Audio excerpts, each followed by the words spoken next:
ಶ್ರೀ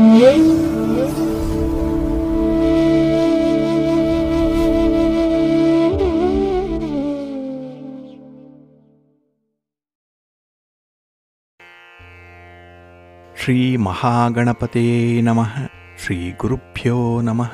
ಹರಿ ಓಂ.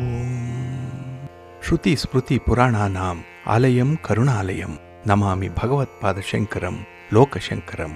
ಪ್ರೀತಿಯ ವೀಕ್ಷಕ ಬಂಧುಗಳೇ, ತಮಗೆಲ್ಲರಿಗೂ ಸಿರಿಗನ್ನಡ ಸುದ್ದಿವಾಹಿನಿಗೆ ಸ್ವಾಗತ. ದಯಾಮಯನಾದಂಥ ಭಗವಂತನ ಅನುಗ್ರಹ ತಮ್ಮೆಲ್ಲರಿಗೆ ಪ್ರಾಪ್ತಿಯಾಗಲಿ, ತಮ್ಮೆಲ್ಲರ ಜೀವನ ಆರೋಗ್ಯದಾಯಕವಾಗಿರಲಿ, ಸಂತೃಪ್ತಿದಾಯಕವಾಗಿರಲಿ ಎಂದು ಭಗವಂತನಲ್ಲಿ ಪ್ರಾರ್ಥನೆಯನ್ನು ಮಾಡ್ತಾ ಈ ದಿನದ ಪಂಚಾಂಗ ಫಲವನ್ನು ನೋಡೋಣ. ಹಾಗೆ ದ್ವಾದಶ ರಾಶಿಯವರ ಗೋಚಾರ ಫಲಾಫಲಗಳು ಹೇಗಿವೆ ಅನ್ನೋದನ್ನು ಕೂಡ ತಿಳಿಯೋಣ. ಇನ್ನು ಈ ದಿನದ ವಿಶೇಷ ಕಾರ್ಯಕ್ರಮವನ್ನು ನಾವು ಪ್ರತ್ಯೇಕವಾಗಿ ನೋಡೋಣ ಬನ್ನಿ. ಈ ದಿನ ಹುಟ್ಟುಹಬ್ಬವನ್ನು ಆಚರಿಸ್ಕೊಳ್ತಾ ಇರುವಂಥ ತಮಗೆಲ್ಲರಿಗೂ ಕೂಡ ಹುಟ್ಟುಹಬ್ಬದ ಶುಭಾಶಯಗಳು. ಹಾಗೆ ಈ ದಿನಾಂಕದಂದು ವಿವಾಹವಾಗಿರುವಂಥ ದಂಪತಿಗಳಿಗೂ ಕೂಡ ವಿವಾಹ ವಾರ್ಷಿಕೋತ್ಸವದ ಶುಭಾಶಯಗಳನ್ನು ಹೇಳ್ತಾ ಭಗವಂತ ತಮಗೆಲ್ಲರಿಗೂ ಕೂಡ ಸಕಲ ಸನ್ಮಂಗಳಗಳನ್ನು ಕರುಣಿಸಲಿ ಅಂತ ಹೇಳಿ ಸಿರಿಗನ್ನಡ ಸುದ್ದಿವಾಹಿನಿಯ ಪರವಾಗಿ ಪ್ರಾರ್ಥಿಸುತ್ತೇನೆ. ಪ್ರೀತಿಯ ವೀಕ್ಷಕ ಬಂಧುಗಳೇ, ಈ ದಿನ 2025 ಜುಲೈ ತಿಂಗಳ 1ನೇ ತಾರೀಕು ಭೌಮವಾಸರ ಅಂದರೆ ಮಂಗಳವಾರ. ಈ ಮಂಗಳವಾರದ ನಿತ್ಯ ಪಂಚಾಂಗ ಫಲ ಹೇಗಿದೆ ನೋಡೋಣ ಬನ್ನಿ. ಶ್ರೀ ವಿಶ್ವಾವಸು ನಾಮ ಸಂವತ್ಸರೆ ಉತ್ತರಾಯಣೆ ಗ್ರೀಷ್ಮ ಋತು ಆಷಾಢ ಮಾಸ ಶುಕ್ಲ ಪಕ್ಷದ ಷಷ್ಠಿಯ ತಿಥಿ ಈ ದಿನ ಇದೆ. ಇದು ಈ ದಿನ ಬೆಳಿಗ್ಗೆ 11:59 ಇರಲಿದೆ. ನಂತರ ಸಪ್ತಮಿ ತಿಥಿ ಆರಂಭ ಆಗುತ್ತೆ. ಈ ದಿನದ ನಕ್ಷತ್ರ ಪೂರ್ವ ಫಲ್ಗುಣಿ ನಕ್ಷತ್ರ. ಇದು ಈ ದಿನ ಬೆಳಿಗ್ಗೆ 11:11 ಇರಲಿದೆ. ನಂತರ ಉತ್ತರ ಫಲ್ಗುಣಿ ಆರಂಭ ಆಗುತ್ತೆ. ಈ ದಿನದ ಕರ್ಣ ಪೂರ್ವಕರ್ಣ ತೈತಿಲ. ಇದು ಈ ದಿನ ಬೆಳಿಗ್ಗೆ 10:23 ಇರಲಿದೆ. ನಂತರ ಉತ್ತರ ಕರ್ಣ ಗರಜ ಆರಂಭ ಆಗುತ್ತೆ. ಈ ದಿನದ ಯೋಗ ವ್ಯತಿಪಾತ ಯೋಗ.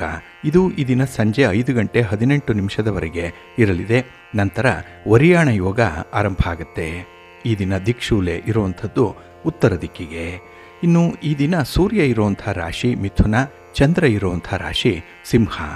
ಹಾಗೆ ಈ ದಿನ ರಾಹುಕಾಲ ಇರುವಂಥ ಸಮಯ ಈ ದಿನ ಅಪರಾಹ್ನ 3:39 ಸಂಜೆ 5:15 ಉಳಿಕ ಕಾಲ ಈ ದಿನ ಮಧ್ಯಾಹ್ನ 12:27 ಮಧ್ಯಾಹ್ನ 2:01 ಹಾಗೆ ಯಮಗಂಡ ಕಾಲ ಈ ದಿನ ಬೆಳಿಗ್ಗೆ 9:15 ಬೆಳಿಗ್ಗೆ 10:51 ಇರಲಿದೆ.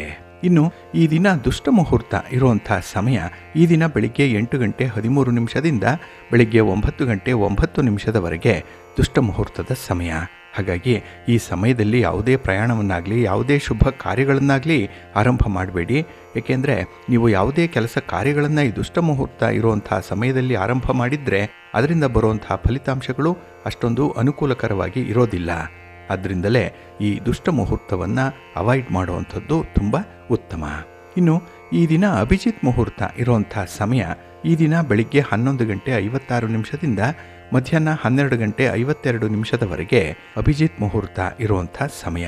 ಇನ್ನು ಈ ದಿನ ವಿಶೇಷವಾಗಿ ಅಮೃತ ಕಾಲ ಇರುವಂಥ ಸಮಯ ಈ ದಿನ ರಾತ್ರಿ 3:13 ಬೆಳಗಿನ ಜಾವ 4:58 ಅಮೃತ ಕಾಲದ ಸಮಯ. ಇನ್ನು ಈ ದಿನ ಸೂರ್ಯೋದಯ ಆಗುವಂಥ ಸಮಯ ಈ ದಿನ ಪ್ರಾತಃ ಕಾಲ 5:53 ಸೂರ್ಯಾಸ್ತ ಸಂಜೆ 6:49. ಇನ್ನು ಈ ದಿನ ಚಂದ್ರನ ಬಲ ಇರುವಂಥ ರಾಶಿಗಳು ಅಂತ ಹೇಳಿದ್ರೆ ಮಿಥುನ, ಸಿಂಹ, ತುಲ, ವೃಶ್ಚಿಕ, ಕುಂಭ ಮತ್ತು ಮೀನ ಈ 6 ರಾಶಿಯವರಿಗೆ ಗೋಚಾರದಲ್ಲಿ ಚಂದ್ರನಿಂದ ಶುಭ ಫಲಗಳ ಯೋಗ ಇರುತ್ತೆ. ಇನ್ನು ಉಳಿದ 6 ರಾಶಿಯವರಿಗೆ ಮಿಶ್ರ ಫಲದ ಯೋಗ ಇರುತ್ತೆ. ಅದನ್ನು ಮುಂದೆ ದ್ವಾದಶ ರಾಶಿಯವರ ಗೋಚಾರ ಫಲಗಳನ್ನು ನೋಡುವಂಥ ಸಂದರ್ಭದಲ್ಲಿ ಮತ್ತಷ್ಟು ಹೆಚ್ಚಿನ ಮಾಹಿತಿಗಳನ್ನು ತಿಳ್ಕೊಳ್ಳೋಣ. ಇನ್ನು ಈ ದಿನದ ಹೊರದ ಅಧಿಪತಿ ಕುಜ. ಕುಜ ಅಂತ ಹೇಳಿದ್ರೆ ಭೂಮಿಕಾರಕ. ಹಾಗಾಗಿ ಭೂಮಿಗೆ ಸಂಬಂಧಪಟ್ಟಂಥ ಯಾವುದೇ ವಿಚಾರಗಳನ್ನು ನಿಮ್ಮ ಮನೆ, ಸೈಟು, ಜಮೀನು ಇತ್ಯಾದಿಗಳನ್ನು ಮಾರಾಟ ಮಾಡುವಂಥದ್ದು, ಖರೀದಿ ಮಾಡುವಂಥದ್ದು ಅಥವಾ ಅದರಲ್ಲಿ ಯಾವುದೇ ಒಂದು ಅಭಿವೃದ್ಧಿ ಕೆಲಸವನ್ನು ಮಾಡುವಂಥದ್ದು, ನ್ಯಾಯಾಲಯದ ಪ್ರಕರಣಗಳಲ್ಲಿ ಏನಾದರೂ ಈ ಭೂಮಿಗೆ ಸಂಬಂಧಪಟ್ಟಂತಹ ತಂಟೆ ತಕರಾರುಗಳಿದ್ದರೆ, ಲಿಟಿಗೇಷನ್ಸ್ ಇದ್ದರೆ ಅದನ್ನು ಅಟೆಂಡ್ ಮಾಡಲಿಕ್ಕೂ ಕೂಡ ಈ ದಿನ ತುಂಬ ಪ್ರಶಸ್ತವಾಗಿರುವಂಥದ್ದು. ಹಾಗೆ ಈ ಕುಜ ಶಕ್ತಿಗೆ, ಸಾಹಸಕ್ಕೆ, ಅಧಿಕಾರಕ್ಕೆ ಕಾರಕನಾಗಿರುವಂಥವನು. ಹಾಗಾಗಿ ಈ ಶಕ್ತಿಯನ್ನು ಪ್ರದರ್ಶನ ಮಾಡುವಂಥ ಕ್ರೀಡಾಪಟುಗಳಿಗೆ ಈ ದಿನ ಉತ್ತಮವಾದಂಥ ಅವಕಾಶಗಳು ಸಿಕ್ಕತ್ತೆ. ಹಾಗೆ ಕೆಲವು ವಿದ್ಯಾರ್ಥಿಗಳು ಸ್ಪರ್ಧಾತ್ಮಕ ಪರೀಕ್ಷೆಯನ್ನು ಬರಿತಾ ಇರ್ಬೋದು. ಅಂತಹ ಸ್ಪರ್ಧಾತ್ಮಕ ಪರೀಕ್ಷೆಯನ್ನು ಬರಿತಾ ಇರುವಂಥ ವಿದ್ಯಾರ್ಥಿಗಳಿಗೂ ಕೂಡ ತುಂಬ ಅನುಕೂಲಕರವಾಗಿರುವಂಥ ದಿನ ಇದು. ಏಕೆಂದರೆ ನಿಮ್ಮ ಒಂದು ಪರೀಕ್ಷೆಗೆ ಸಂಬಂಧಪಟ್ಟಂತಹ ಕೆಲವೊಂದು ಮಾಹಿತಿಗಳು ಸಿಗ್ಬೋದು, ಅಥವಾ ಪರೀಕ್ಷೆಯನ್ನೇ ಧೈರ್ಯವಾಗಿ ಎದುರಿಸುವಂಥ ಒಂದು ನಿರ್ಧಾರವನ್ನು ಮಾಡ್ಬೋದು. ಒಟ್ಟಾರೆ ಈ ದಿನ ಈ ಸಾಹಸದ ಕೆಲಸಗಳಿಗೆ ತುಂಬ ಅನುಕೂಲಕರವಾಗಿರುತ್ತೆ. ಹಾಗೆ ಈ ಸಹೋದರ ಸಹೋದರಿಯರಿಂದ, ಒಡ ಹುಟ್ಟಿದವರಿಂದ ಕೂಡ ಈ ದಿನ ನಿಮಗೆ ತುಂಬ ಅನುಕೂಲತೆಗಳು ಸಿಕ್ಕುವಂಥದ್ದು. ಹಾಗಾಗಿ ಕುಜನಿಂದ ಬಹಳ ವಿಶೇಷವಾದಂಥ ಫಲಗಳು ಈ ದಿನ ಸಿಕ್ಕತ್ತೆ. ಅದರಲ್ಲೂ ನಿಮ್ಮ ಕೆಲಸ ಕಾರ್ಯಗಳನ್ನು ಈ ದಿನ ಇರುವಂಥ ಗುರುಹೋರದಲ್ಲಿ ಆರಂಭ ಮಾಡಿದ್ರೆ ಅತ್ಯುತ್ತಮವಾದಂಥ ಫಲಗಳೇ ನಿಮಗೆ ಪ್ರಾಪ್ತಿಯಾಗತ್ತೆ. ಹಾಗಾಗಿ ಈ ದಿನ ಗುರುಹೋರ ಇರುವಂಥ ಸಮಯ ಈ ದಿನ ಪ್ರಾತಃ ಕಾಲ 5 ಗಂಟೆ 1 ನಿಮಿಷದಿಂದ ಬೆಳಿಗ್ಗೆ 5 ಗಂಟೆ 57 ನಿಮಿಷದವರೆಗೆ, ಇನ್ನು ಮಧ್ಯಾಹ್ನ 12 ಗಂಟೆ 23 ನಿಮಿಷದಿಂದ ಮಧ್ಯಾಹ್ನ 1 ಗಂಟೆ 27 ನಿಮಿಷದವರೆಗೆ, ಹಾಗೆ ರಾತ್ರಿ 7 ಗಂಟೆ 45 ನಿಮಿಷದಿಂದ ರಾತ್ರಿ 8 ಗಂಟೆ 41 ನಿಮಿಷದವರೆಗೆ ಗುರುಹೋರ ಇರುವಂಥ ಸಮಯ. ಇದನ್ನು ನೀವು ಅನುಸರಣೆ ಮಾಡ್ಬೋದು, ಒಳ್ಳೆಯದಾಗತ್ತೆ. ಹಾಗೆ ಈ ದಿನ ಇರುವಂಥ ಶನಿ ಹೋರಾದಲ್ಲಿ ನಿಮ್ಮ ಕೆಲಸ ಕಾರ್ಯಗಳು ಆರಂಭ ಆದರೆ ಕೆಲಸಗಳು ತುಂಬ ನಿಧಾನ ಆಗುತ್ತೆ, ಫಲಿತಾಂಶಗಳು ಬೇಗ ಸಿಕ್ಕಲ್ಲ. ಏಕೆಂದರೆ ಶನಿ ಮಂದಗತಿಯ ಚಲನೆಯನ್ನು ಹೊಂದಿರುವಂಥವನು, ತುಂಬ ನಿಧಾನ ಶನಿಯ ಚಲನೆ. ಅದಕ್ಕಾಗಿಯೇ ಕೆಲಸಗಳು ನಿಧಾನ ಆಗುತ್ತೆ, ಫಲಿತಾಂಶಗಳು ಕೂಡ ಬೇಗ ಬರಲ್ಲ. ಜೊತೆಗೆ ನಿಮ್ಮ ತಾಳ್ಮೆ ಪರೀಕ್ಷೆಗೆ ಒಳಪಡುವಂಥ ಸಂದರ್ಭ. ಹಾಗಾಗಿನೇ ಕೆಲವೊಂದು ಪ್ರಮುಖವಾದಂಥ ಕೆಲಸ ಕಾರ್ಯಗಳನ್ನು ಆದಷ್ಟು ಶನಿ ಹೋರಾದಲ್ಲಿ ಆರಂಭ ಮಾಡಬೇಡಿ. ಇದು ಈ ದಿನ ಬೆಳಿಗ್ಗೆ 11 ಗಂಟೆ 19 ನಿಮಿಷದಿಂದ ಮಧ್ಯಾಹ್ನ 12 ಗಂಟೆ 23 ನಿಮಿಷದವರೆಗೆ, ಇನ್ನು ಸಂಜೆ 6 ಗಂಟೆ 50 ನಿಮಿಷದಿಂದ ರಾತ್ರಿ 7 ಗಂಟೆ 45 ನಿಮಿಷದವರೆಗೆ, ಹಾಗೆ ರಾತ್ರಿ 1 ಗಂಟೆ 19 ನಿಮಿಷದಿಂದ ರಾತ್ರಿ 2 ಗಂಟೆ 14 ನಿಮಿಷದವರೆಗೆ ಶನಿ ಹೋರ ಇರುವಂಥ ಸಮಯ. ಇದನ್ನು ಸ್ವಲ್ಪ ಅವಾಯ್ಡ್ ಮಾಡ್ಕೊಳ್ಳಿ, ಒಳ್ಳೆಯದಾಗತ್ತೆ. ಹಾಗೆ ಈ ದಿನ ಇರುವಂಥ ರವಿ ಹೋರ ಬಹಳ ಚೆನ್ನಾಗಿದೆ, ತುಂಬ ಬೆನಿಫಿಷಿಯಲ್ ಆಗಿ ಇರುವಂಥದ್ದು. ಅದರಲ್ಲೂ ರಾಜಕಾರಣಿಗಳಿಗೆ, ರಾಜಕೀಯ ಕ್ಷೇತ್ರದಲ್ಲಿರುವಂಥವ್ರಿಗೆ ನಿಮ್ಮ ಯಾವುದೇ ಚಟುವಟಿಕೆಗಳನ್ನು ಆರಂಭ ಮಾಡಲಿಕ್ಕೆ ಈ ದಿನ ಬಳಸ್ಕೊಳ್ಬೋದು, ಒಳ್ಳೆಯದಾಗುತ್ತೆ. ನಿಮ್ಮ ಪ್ರಯಾಣ ಕೂಡ ತುಂಬ ಸುಖಕರವಾಗಿರುತ್ತೆ. ಹಾಗೆ ಸರ್ಕಾರದ ಮಟ್ಟದಲ್ಲಿ ಆಗಬೇಕಾಗಿರುವಂಥ ಕೆಲಸ ಕಾರ್ಯಗಳಿಗೂ ಕೂಡ ತುಂಬ ಯಶಸ್ವಿಯಾಗುತ್ತೆ. ಇನ್ನು ನೀವೇನಾದರೂ ರಾಜಕಾರಣಿಗಳನ್ನು ಭೇಟಿ ಮಾಡಬೇಕು, ಸರ್ಕಾರದ ಮಟ್ಟದ ಅಧಿಕಾರಿಗಳನ್ನು ಭೇಟಿ ಮಾಡಬೇಕು, ಅವರಿಂದ ಯಾವುದೇ ಒಂದು ಸಲಹೆ, ಸಹಕಾರ ಇತ್ಯಾದಿಗಳನ್ನು ಪಡ್ಕೊಳ್ಳಿಕ್ಕೂ ಕೂಡ ಈ ದಿನ ತುಂಬ ಅನುಕೂಲಕರವಾಗಿರುವಂಥದ್ದು ಈ ರವಿ ಹೋರಾದಲ್ಲಿ ಕೆಲಸಗಳು ಆರಂಭ ಆದರೆ. ಹಾಗಾಗಿ ರವಿ ಹೋರ ಇರುವಂಥ ಸಮಯ ಈ ದಿನ ಬೆಳಿಗ್ಗೆ 7 ಗಂಟೆ 1 ನಿಮಿಷದಿಂದ ಬೆಳಿಗ್ಗೆ 8 ಗಂಟೆ 5 ನಿಮಿಷದವರೆಗೆ, ಇನ್ನು ಮಧ್ಯಾಹ್ನ 2 ಗಂಟೆ 32 ನಿಮಿಷದಿಂದ ಅಪರಾಹ್ನ 3 ಗಂಟೆ 36 ನಿಮಿಷದವರೆಗೆ, ಇನ್ನು ರಾತ್ರಿ 9 ಗಂಟೆ 36 ನಿಮಿಷದಿಂದ ರಾತ್ರಿ 10 ಗಂಟೆ 32 ನಿಮಿಷದವರೆಗೆ ರವಿ ಹೋರ ಇರುವಂಥ ಸಮಯ. ಇದನ್ನು ನೀವು ಅನುಸರಣೆ ಮಾಡ್ಬೋದು, ಒಳ್ಳೆಯದಾಗುತ್ತೆ. ಹಾಗೆ ಈ ದಿನ ಇರುವಂಥ ಚಂದ್ರ ಹೋರವನ್ನು ಸ್ವಲ್ಪ ಅವಾಯ್ಡ್ ಮಾಡಬೇಕಾಗತ್ತೆ. ಅದರಲ್ಲೂ ಹಾಲು, ನೀರು, ಎಣ್ಣೆ, ಪೆಟ್ರೋಲ್, ಕೆಮಿಕಲ್ಸ್ ಇತ್ಯಾದಿ ದ್ರವ ಪದಾರ್ಥಗಳನ್ನು ಮಾರಾಟ ಮಾಡುವಂಥವರು, ಈ ದಿನ ಖರೀದಿ ಮಾಡುವಂಥವರು ಸ್ವಲ್ಪ ಎಚ್ಚರಿಕೆಯಿಂದ ಇರಿ. ನಿಮ್ಮ ವ್ಯಾಪಾರ ವ್ಯವಹಾರದಲ್ಲಿ ಅಷ್ಟೊಂದು ಅನುಕೂಲತೆಗಳು ಇರಲ್ಲ. ಇನ್ನು ಈ ಹೋಟೆಲ್ ಉದ್ಯಮವನ್ನು ನಡೆಸ್ತಾ ಇರುವಂಥವರು ಕೂಡ ಸ್ವಲ್ಪ ಜಾಗ್ರತೆ. ಹಾಗೆ ಚಂದ್ರನಿಂದ ಈ ದಿನ ಮನಸ್ಸು ಸ್ವಲ್ಪ ಹದಮೀರಿ ವರ್ತಿಸುವಂಥದ್ದಿದೆ. ಹಾಗಾಗಿ ನಿಮ್ಮ ಮನಸ್ಸನ್ನು ವಿಶೇಷವಾಗಿ ನಿಯಂತ್ರಣದಲ್ಲಿ ಇಟ್ಕೊಳ್ಬೇಕಾಗತ್ತೆ. ಹಾಗಾಗಿ ಈ ದಿನ ಚಂದ್ರಹೋರ ಇರುವಂಥ ಸಮಯ ಬೆಳಿಗ್ಗೆ 10 ಗಂಟೆ 14 ನಿಮಿಷದಿಂದ ಬೆಳಿಗ್ಗೆ 11 ಗಂಟೆ 19 ನಿಮಿಷದವರೆಗೆ, ಇನ್ನು ಸಂಜೆ 5 ಗಂಟೆ 45 ನಿಮಿಷದಿಂದ ಸಂಜೆ 6 ಗಂಟೆ 50 ನಿಮಿಷದವರೆಗೆ, ಹಾಗೆ ರಾತ್ರಿ 12 ಗಂಟೆ 23 ನಿಮಿಷದಿಂದ ರಾತ್ರಿ 1 ಗಂಟೆ 19 ನಿಮಿಷದವರೆಗೆ ಚಂದ್ರಹೋರ ಇರುವಂಥ ಸಮಯ. ಇದನ್ನು ಸ್ವಲ್ಪ ಅವಾಯ್ಡ್ ಮಾಡ್ಕೊಳ್ಳಿ, ಒಳ್ಳೆಯದಾಗತ್ತೆ. ಹಾಗಾಗಿ ಬಂಧುಗಳೇ, ನಿಮ್ಮ ಕೆಲಸ ಕಾರ್ಯಗಳನ್ನು ಒಳ್ಳೆಯ ಸಮಯದಲ್ಲಿ ಆರಂಭ ಮಾಡಿ, ಒಳ್ಳೆಯ ಮುಹೂರ್ತ ಯಾವುದಿದೆ ಅನ್ನುವಂಥದ್ದನ್ನು ತಿಳ್ಕೊಳ್ಳಿ. ಹಾಗೆ ನಿರ್ದಿಷ್ಟವಾದ ಕೆಲಸವನ್ನು ಆರಂಭ ಮಾಡಲಿಕ್ಕೆ ಉತ್ತಮವಾದಂಥ ಹೊರ ಯಾವುದಿದೆ, ಸೂಟಬಲ್ ಆಗಿರುವಂಥ ಹೊರ ಅದು ಯಾವುದು ಆ ದಿನದಲ್ಲಿ, ಇದನ್ನು ನೀವು ಕಡ್ಡಾಯವಾಗಿ ಪ್ರತಿನಿತ್ಯ ತಿಳ್ಕೊಂಡೇ ನಿಮ್ಮ ಕೆಲಸ ಕಾರ್ಯಗಳನ್ನು ಮುಂದುವರಿಸಬೇಕಾಗತ್ತೆ. ಅದಕ್ಕಾಗಿಯೇ ಸಿರಿಗನ್ನಡ ಸುದ್ದಿವಾಹಿನಿ ಪ್ರತಿನಿತ್ಯ ಪ್ರಸಾರ ಮಾಡುವಂಥ ಈ ಪಂಚಾಂಗದ ವಿವರಗಳನ್ನು ಕೇಳಿಸ್ಕೊಳ್ಳಿ. ಇದರಲ್ಲಿ ನಿಮಗೆ ಬೇಕಾದಂತಹ ಎಲ್ಲ ಮಾಹಿತಿಗಳು ಸಿಕ್ಕತ್ತೆ. ಅದನ್ನು ನೀವು ಅನುಸರಣೆ ಮಾಡಿದ್ರೆ ಖಂಡಿತ ನಿಮ್ಮ ಪ್ರಯತ್ನ ಯಶಸ್ವಿಯಾಗತ್ತೆ. ನೀವು ಅಂದುಕೊಂಡಂಥ ಫಲಿತಾಂಶವನ್ನು ಇದರಿಂದ ಪಡ್ಕೊಳ್ಬೋದು. ಇದೇ ನಿಮಗೆ ಮಾರ್ಗದರ್ಶಿ, ಇದೇ ನಿಮಗೆ ಪಂಚಾಂಗ. ಹಾಗಾಗಿ ಇದನ್ನು ನೀವು ಪ್ರತಿನಿತ್ಯ ಅನುಸರಣೆ ಮಾಡ್ತಾ ಇರಿ, ಒಳ್ಳೆಯದಾಗತ್ತೆ. ಬಂಧುಗಳೇ, ಈ ದಿನ ಬಹಳ ವಿಶೇಷವಾಗಿರುವಂತಹ ದಿನ. ಅದರಲ್ಲೂ ಆಷಾಢ ಮಾಸ ನಡೀತಾ ಇದೆ, ಷಷ್ಠಿಯ ತಿಥಿ ಇದೆ, ಸಪ್ತಮಿ ತಿಥಿ ಕೂಡ ಈ ದಿನ ಬರುವಂಥದ್ದು. ಹಾಗಾಗಿ ಈ ಷಷ್ಠಿಯ ತಿಥಿಯಂದು ನೀವು ಸುಬ್ರಹ್ಮಣ್ಯ ಸ್ವಾಮಿ ಆರಾಧನೆಯನ್ನು ಮಾಡಿಕೊಂಡ್ರೆ ಖಂಡಿತ ನಿಮ್ಮ ಪ್ರಯತ್ನಗಳು ಯಶಸ್ವಿಯಾಗುತ್ತೆ. ಹಾಗೆ ಈ ಆಷಾಢ ಮಾಸದಲ್ಲಿ ಈಗಾಗಲೇ ಜೂನ್ ತಿಂಗಳು ಕಳೆದು ಜುಲೈ ತಿಂಗಳು ಆರಂಭ ಆಗಿಬಿಡ್ತು. ಇಲ್ಲಿ ಕೆಲವು ಕಡೆ ಆರಿದ್ರ ಮಳೆ ಬಹಳ ವಿಶೇಷವಾಗಿ ಬಂದಿದೆ, ಆದರೆ ಕೆಲವು ಕಡೆ ಮಳೆಯ ಅಭಾವ ಇದೆ. ರೈತಾಪಿ ವರ್ಗದವರು ಈ ಕೃಷಿ ಚಟುವಟಿಕೆಗಳಿಗಾಗಿ ಮಳೆಯನ್ನೇ ಆಶ್ರಯಿಸಿ ಮಳೆಗಾಗಿ ಜಾತಕ ಪಕ್ಷಿಯಂತೆ ಕಾಯ್ತಾ ಇರುವಂತಹ ಸಂದರ್ಭ ಕೆಲವು ಕಡೆ ಇದೆ. ಹಾಗೆ ಈ ಒಂದು ಸಂದರ್ಭದಲ್ಲಿ ನೀವು ನಿಮ್ಮ ಕುಲದೇವರನ್ನು ಆರಾಧನೆ ಮಾಡ್ತಾ ಈ ವರ್ಷದ ಮಳೆ ಬೆಳೆಗಳು ಚೆನ್ನಾಗಿ ಆಗಲಿ, ಸುಭಿಕ್ಷವಾಗಿ ಆಗಲಿ ಅಂತ ಹೇಳಿ ಪ್ರಾರ್ಥನೆಯನ್ನು ಮಾಡಿಕೊಳ್ಳಿ.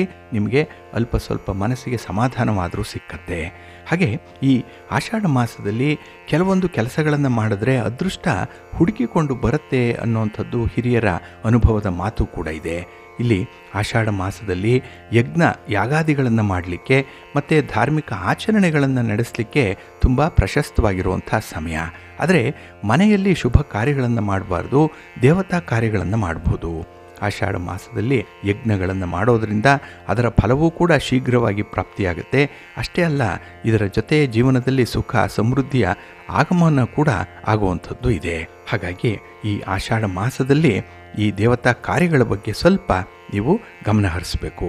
ಇನ್ನು ಜಾತಕದಲ್ಲಿ ರವಿ ಮತ್ತು ಕುಜ ಇವರ ಸ್ಥಾನವನ್ನು ಬಲಪಡಿಸಲಿಕ್ಕೆ ಈ ಆಷಾಢ ಮಾಸ ಪ್ರಶಸ್ತವಾಗಿದೆ. ಜೊತೆಗೆ ಯಾವುದೇ ಹಣಕಾಸಿನ ತೊಂದರೆಗಳಿದ್ದರೆ ಅದನ್ನು ಮುಕ್ತಿಯನ್ನು ಹೊಂದಬೇಕು ಅನ್ನುವಂಥ ಬಯಕೆ ಏನಾದರೂ ಇದ್ದರೆ ಆಷಾಢ ಮಾಸದಲ್ಲಿ ಶ್ರೀಹರಿ, ವಿಷ್ಣು, ಹಾಗೆ ಮಹಾಲಕ್ಷ್ಮಿ, ಹಾಗೆ ದುರ್ಗಾದೇವಿ ಮತ್ತು ಹನುಮಂತನನ್ನು ಪೂಜೆ ಮಾಡಬೇಕು.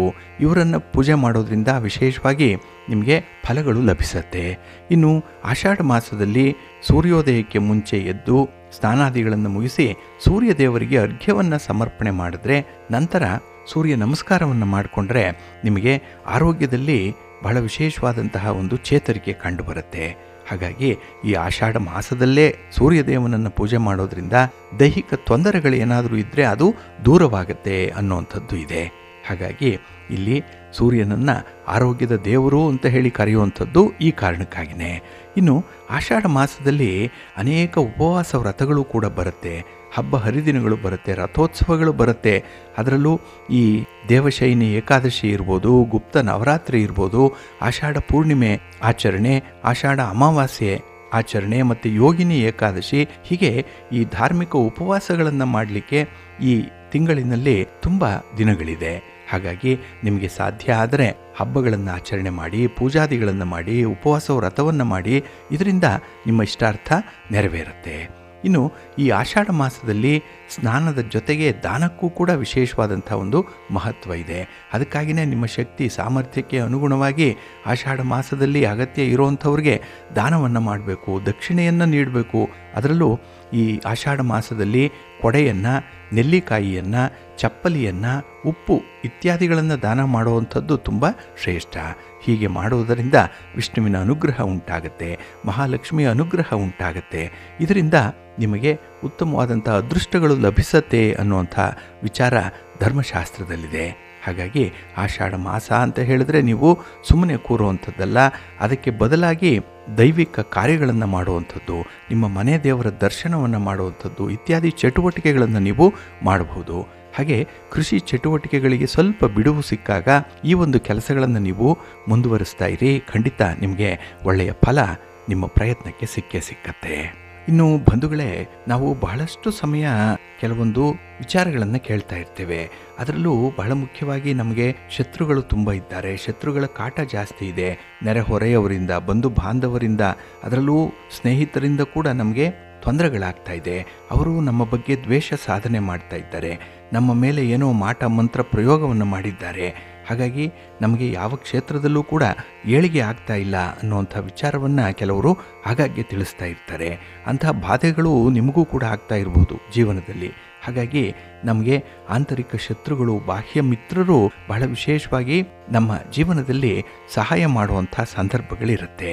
ಹಾಗೆ ಇಲ್ಲಿ ಸಾಮಾನ್ಯವಾಗಿ ಶನಿ ಭಗವಾನರನ್ನು ಹಾಗೆ ಗುರು ಇಬ್ಬರೂ ಕೂಡ ಬಾಹ್ಯ ಶತ್ರುಗಳಾಗಿ ನಮ್ಮನ್ನು ಕಾಡುವಂಥವರು. ಹಾಗಾಗಿ ಒಬ್ಬರ ಜಾತಕದಲ್ಲಿ ಈ ಶನಿ ಮತ್ತು ಗುರುವಿನ ಸ್ಥಾನ ಬಹಳ ಮುಖ್ಯವಾಗುತ್ತೆ. ಇದರಿಂದ ಮಿತ್ರರು ಯಾರು, ಶತ್ರುಗಳು ಯಾರಿದ್ದಾರೆ ಅನ್ನುವಂಥದ್ರ ಬಗ್ಗೆ ವಿಚಾರವನ್ನು ತಿಳಿಸ್ಬೋದು. ಇವರು ಅಂದರೆ ಶನಿ ಮತ್ತು ಗುರು ಇಬ್ಬರು ಕೂಡ ಆಂತರಿಕ ಮಿತ್ರರಾಗಿರ್ತಾರೆ. ಕಾಲಪುರುಷನ ಭಚಕ್ರದಲ್ಲಿ ಇವರು ಧರ್ಮ ಕರ್ಮಾಧಿಪತಿಗಳು ಆಗಿರ್ತಾರೆ. ಹಾಗೆ ಈ ಬುಧ ಮತ್ತು ರವಿ ಆಂತರಿಕ ಮಿತ್ರರಾಗಿರ್ತಾರೆ. ಇಲ್ಲಿ ಆಂತರಿಕ ಶತ್ರುಗಳ್ಯಾರು, ಆಂತರಿಕ ಮಿತ್ರರ್ಯಾರು ಅನ್ನೋಂಥದ್ದನ್ನು ನಾವು ನೋಡಲಿಕ್ಕೆ ಜಾತಕದಲ್ಲಿ ಈ ಒಂದು ಕಾಂಬಿನೇಷನನ್ನು ನೋಡಬೇಕು. ಹಾಗೆ ಇಲ್ಲಿ ರವಿ ಮತ್ತು ಬುಧ ಯಾವಾಗಲೂ ಕೂಡ ಹತ್ತಿರದಲ್ಲೇ ಇರ್ತಾರೆ. ಅಂದರೆ ಬುಧ ಯಾವಾಗಲೂ ರವಿಯ ಸಮೀಪದಲ್ಲೇ ಇರುವಂಥವನು.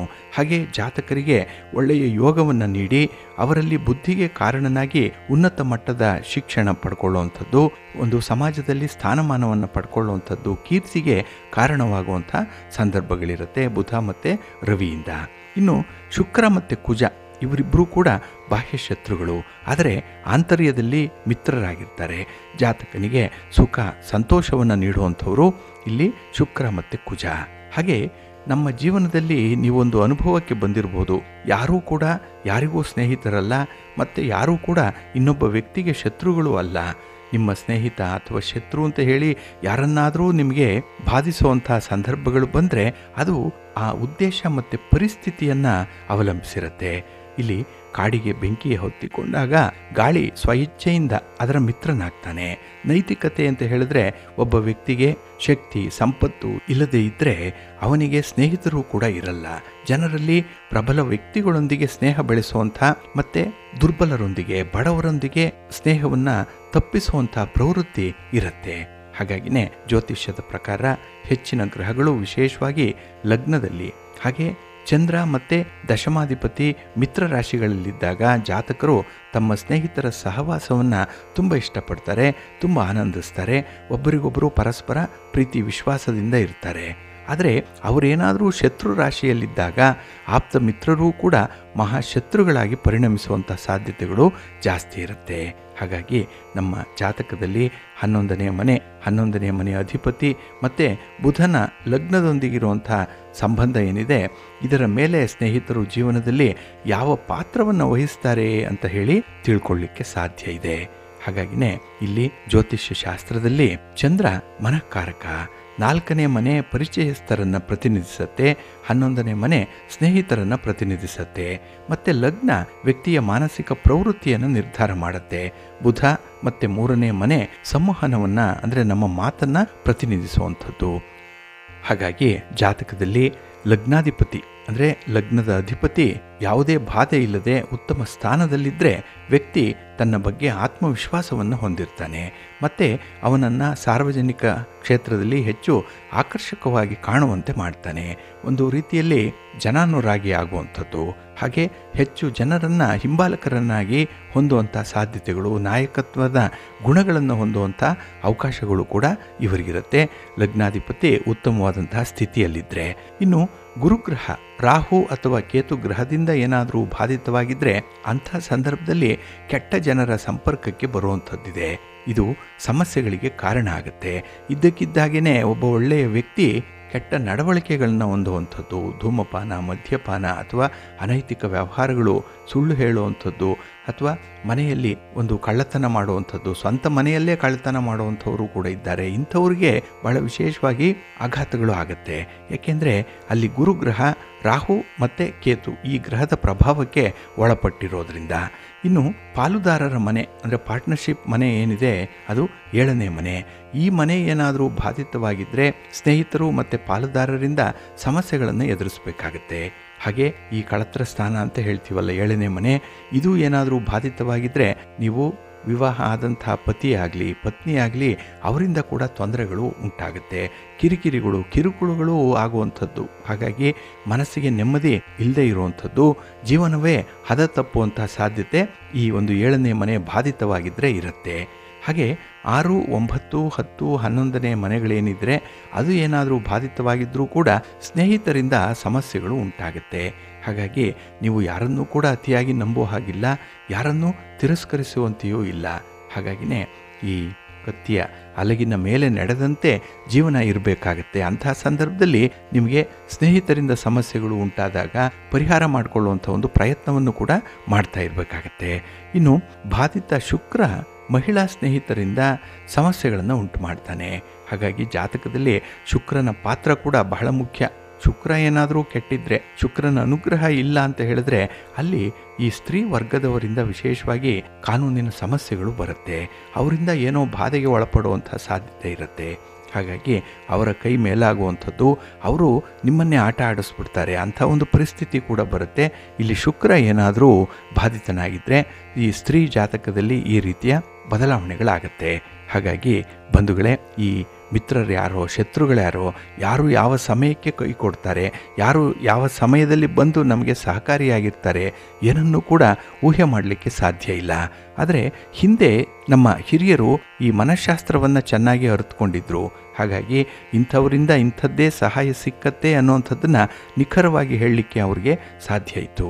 ಆದರೆ ಇತ್ತೀಚಿನ ಜನಮಾನಸದಲ್ಲಿ ನಾವು ಒಂದು ಮಾತನ್ನು ಹೇಳಿದ್ರೆ ಹೆಚ್ಚಾಗ್ಬಿಡುತ್ತೆ, ಅದರಿಂದನೇ ಅವರಿಗೆ ವಿರಸ ಉಂಟಾಗುತ್ತೆ, ಕೋಪ ಉಂಟಾಗುತ್ತೆ. ಇನ್ನು ಏನೋ ಮಾತಾಡದೇ ಇದ್ದರೂ, ಸುಮ್ಮನೆ ಇದ್ದರೂ ಕೂಡ ನಮ್ಮನ್ನು ಪುರಸ್ಕರಿಸ್ತಾ ಇಲ್ಲ, ನಮಗೆ ಒಂದು ಸೂಕ್ತವಾದ ಸ್ಥಾನಮಾನವನ್ನು ಕೊಡ್ತಾ ಇಲ್ಲ ಅಂತ ಹೇಳಿ ಅಲ್ಲಿಂದನೇ ದೂರ ಸರಿಯುವಂಥದ್ದು ಕೂಡ ಇದೆ. ಒಟ್ಟಾರೆ ನೀವು ಯಾವುದೇ ರೀತಿಯಲ್ಲಿ ವರ್ತನೆ ಮಾಡಿದ್ರೂ ಕೂಡ ಜನ ಅದನ್ನು ತಪ್ಪಾಗಿ ಅರ್ಥೈಸ್ಕೊಳ್ತಾರೆ, ಅಥವಾ ಅದಕ್ಕೆ ಓವರಾಗಿ ಒಂದು ಅರ್ಥವನ್ನು ಕೊಡುವಂಥದ್ದು ಕೂಡ ಇರುತ್ತೆ.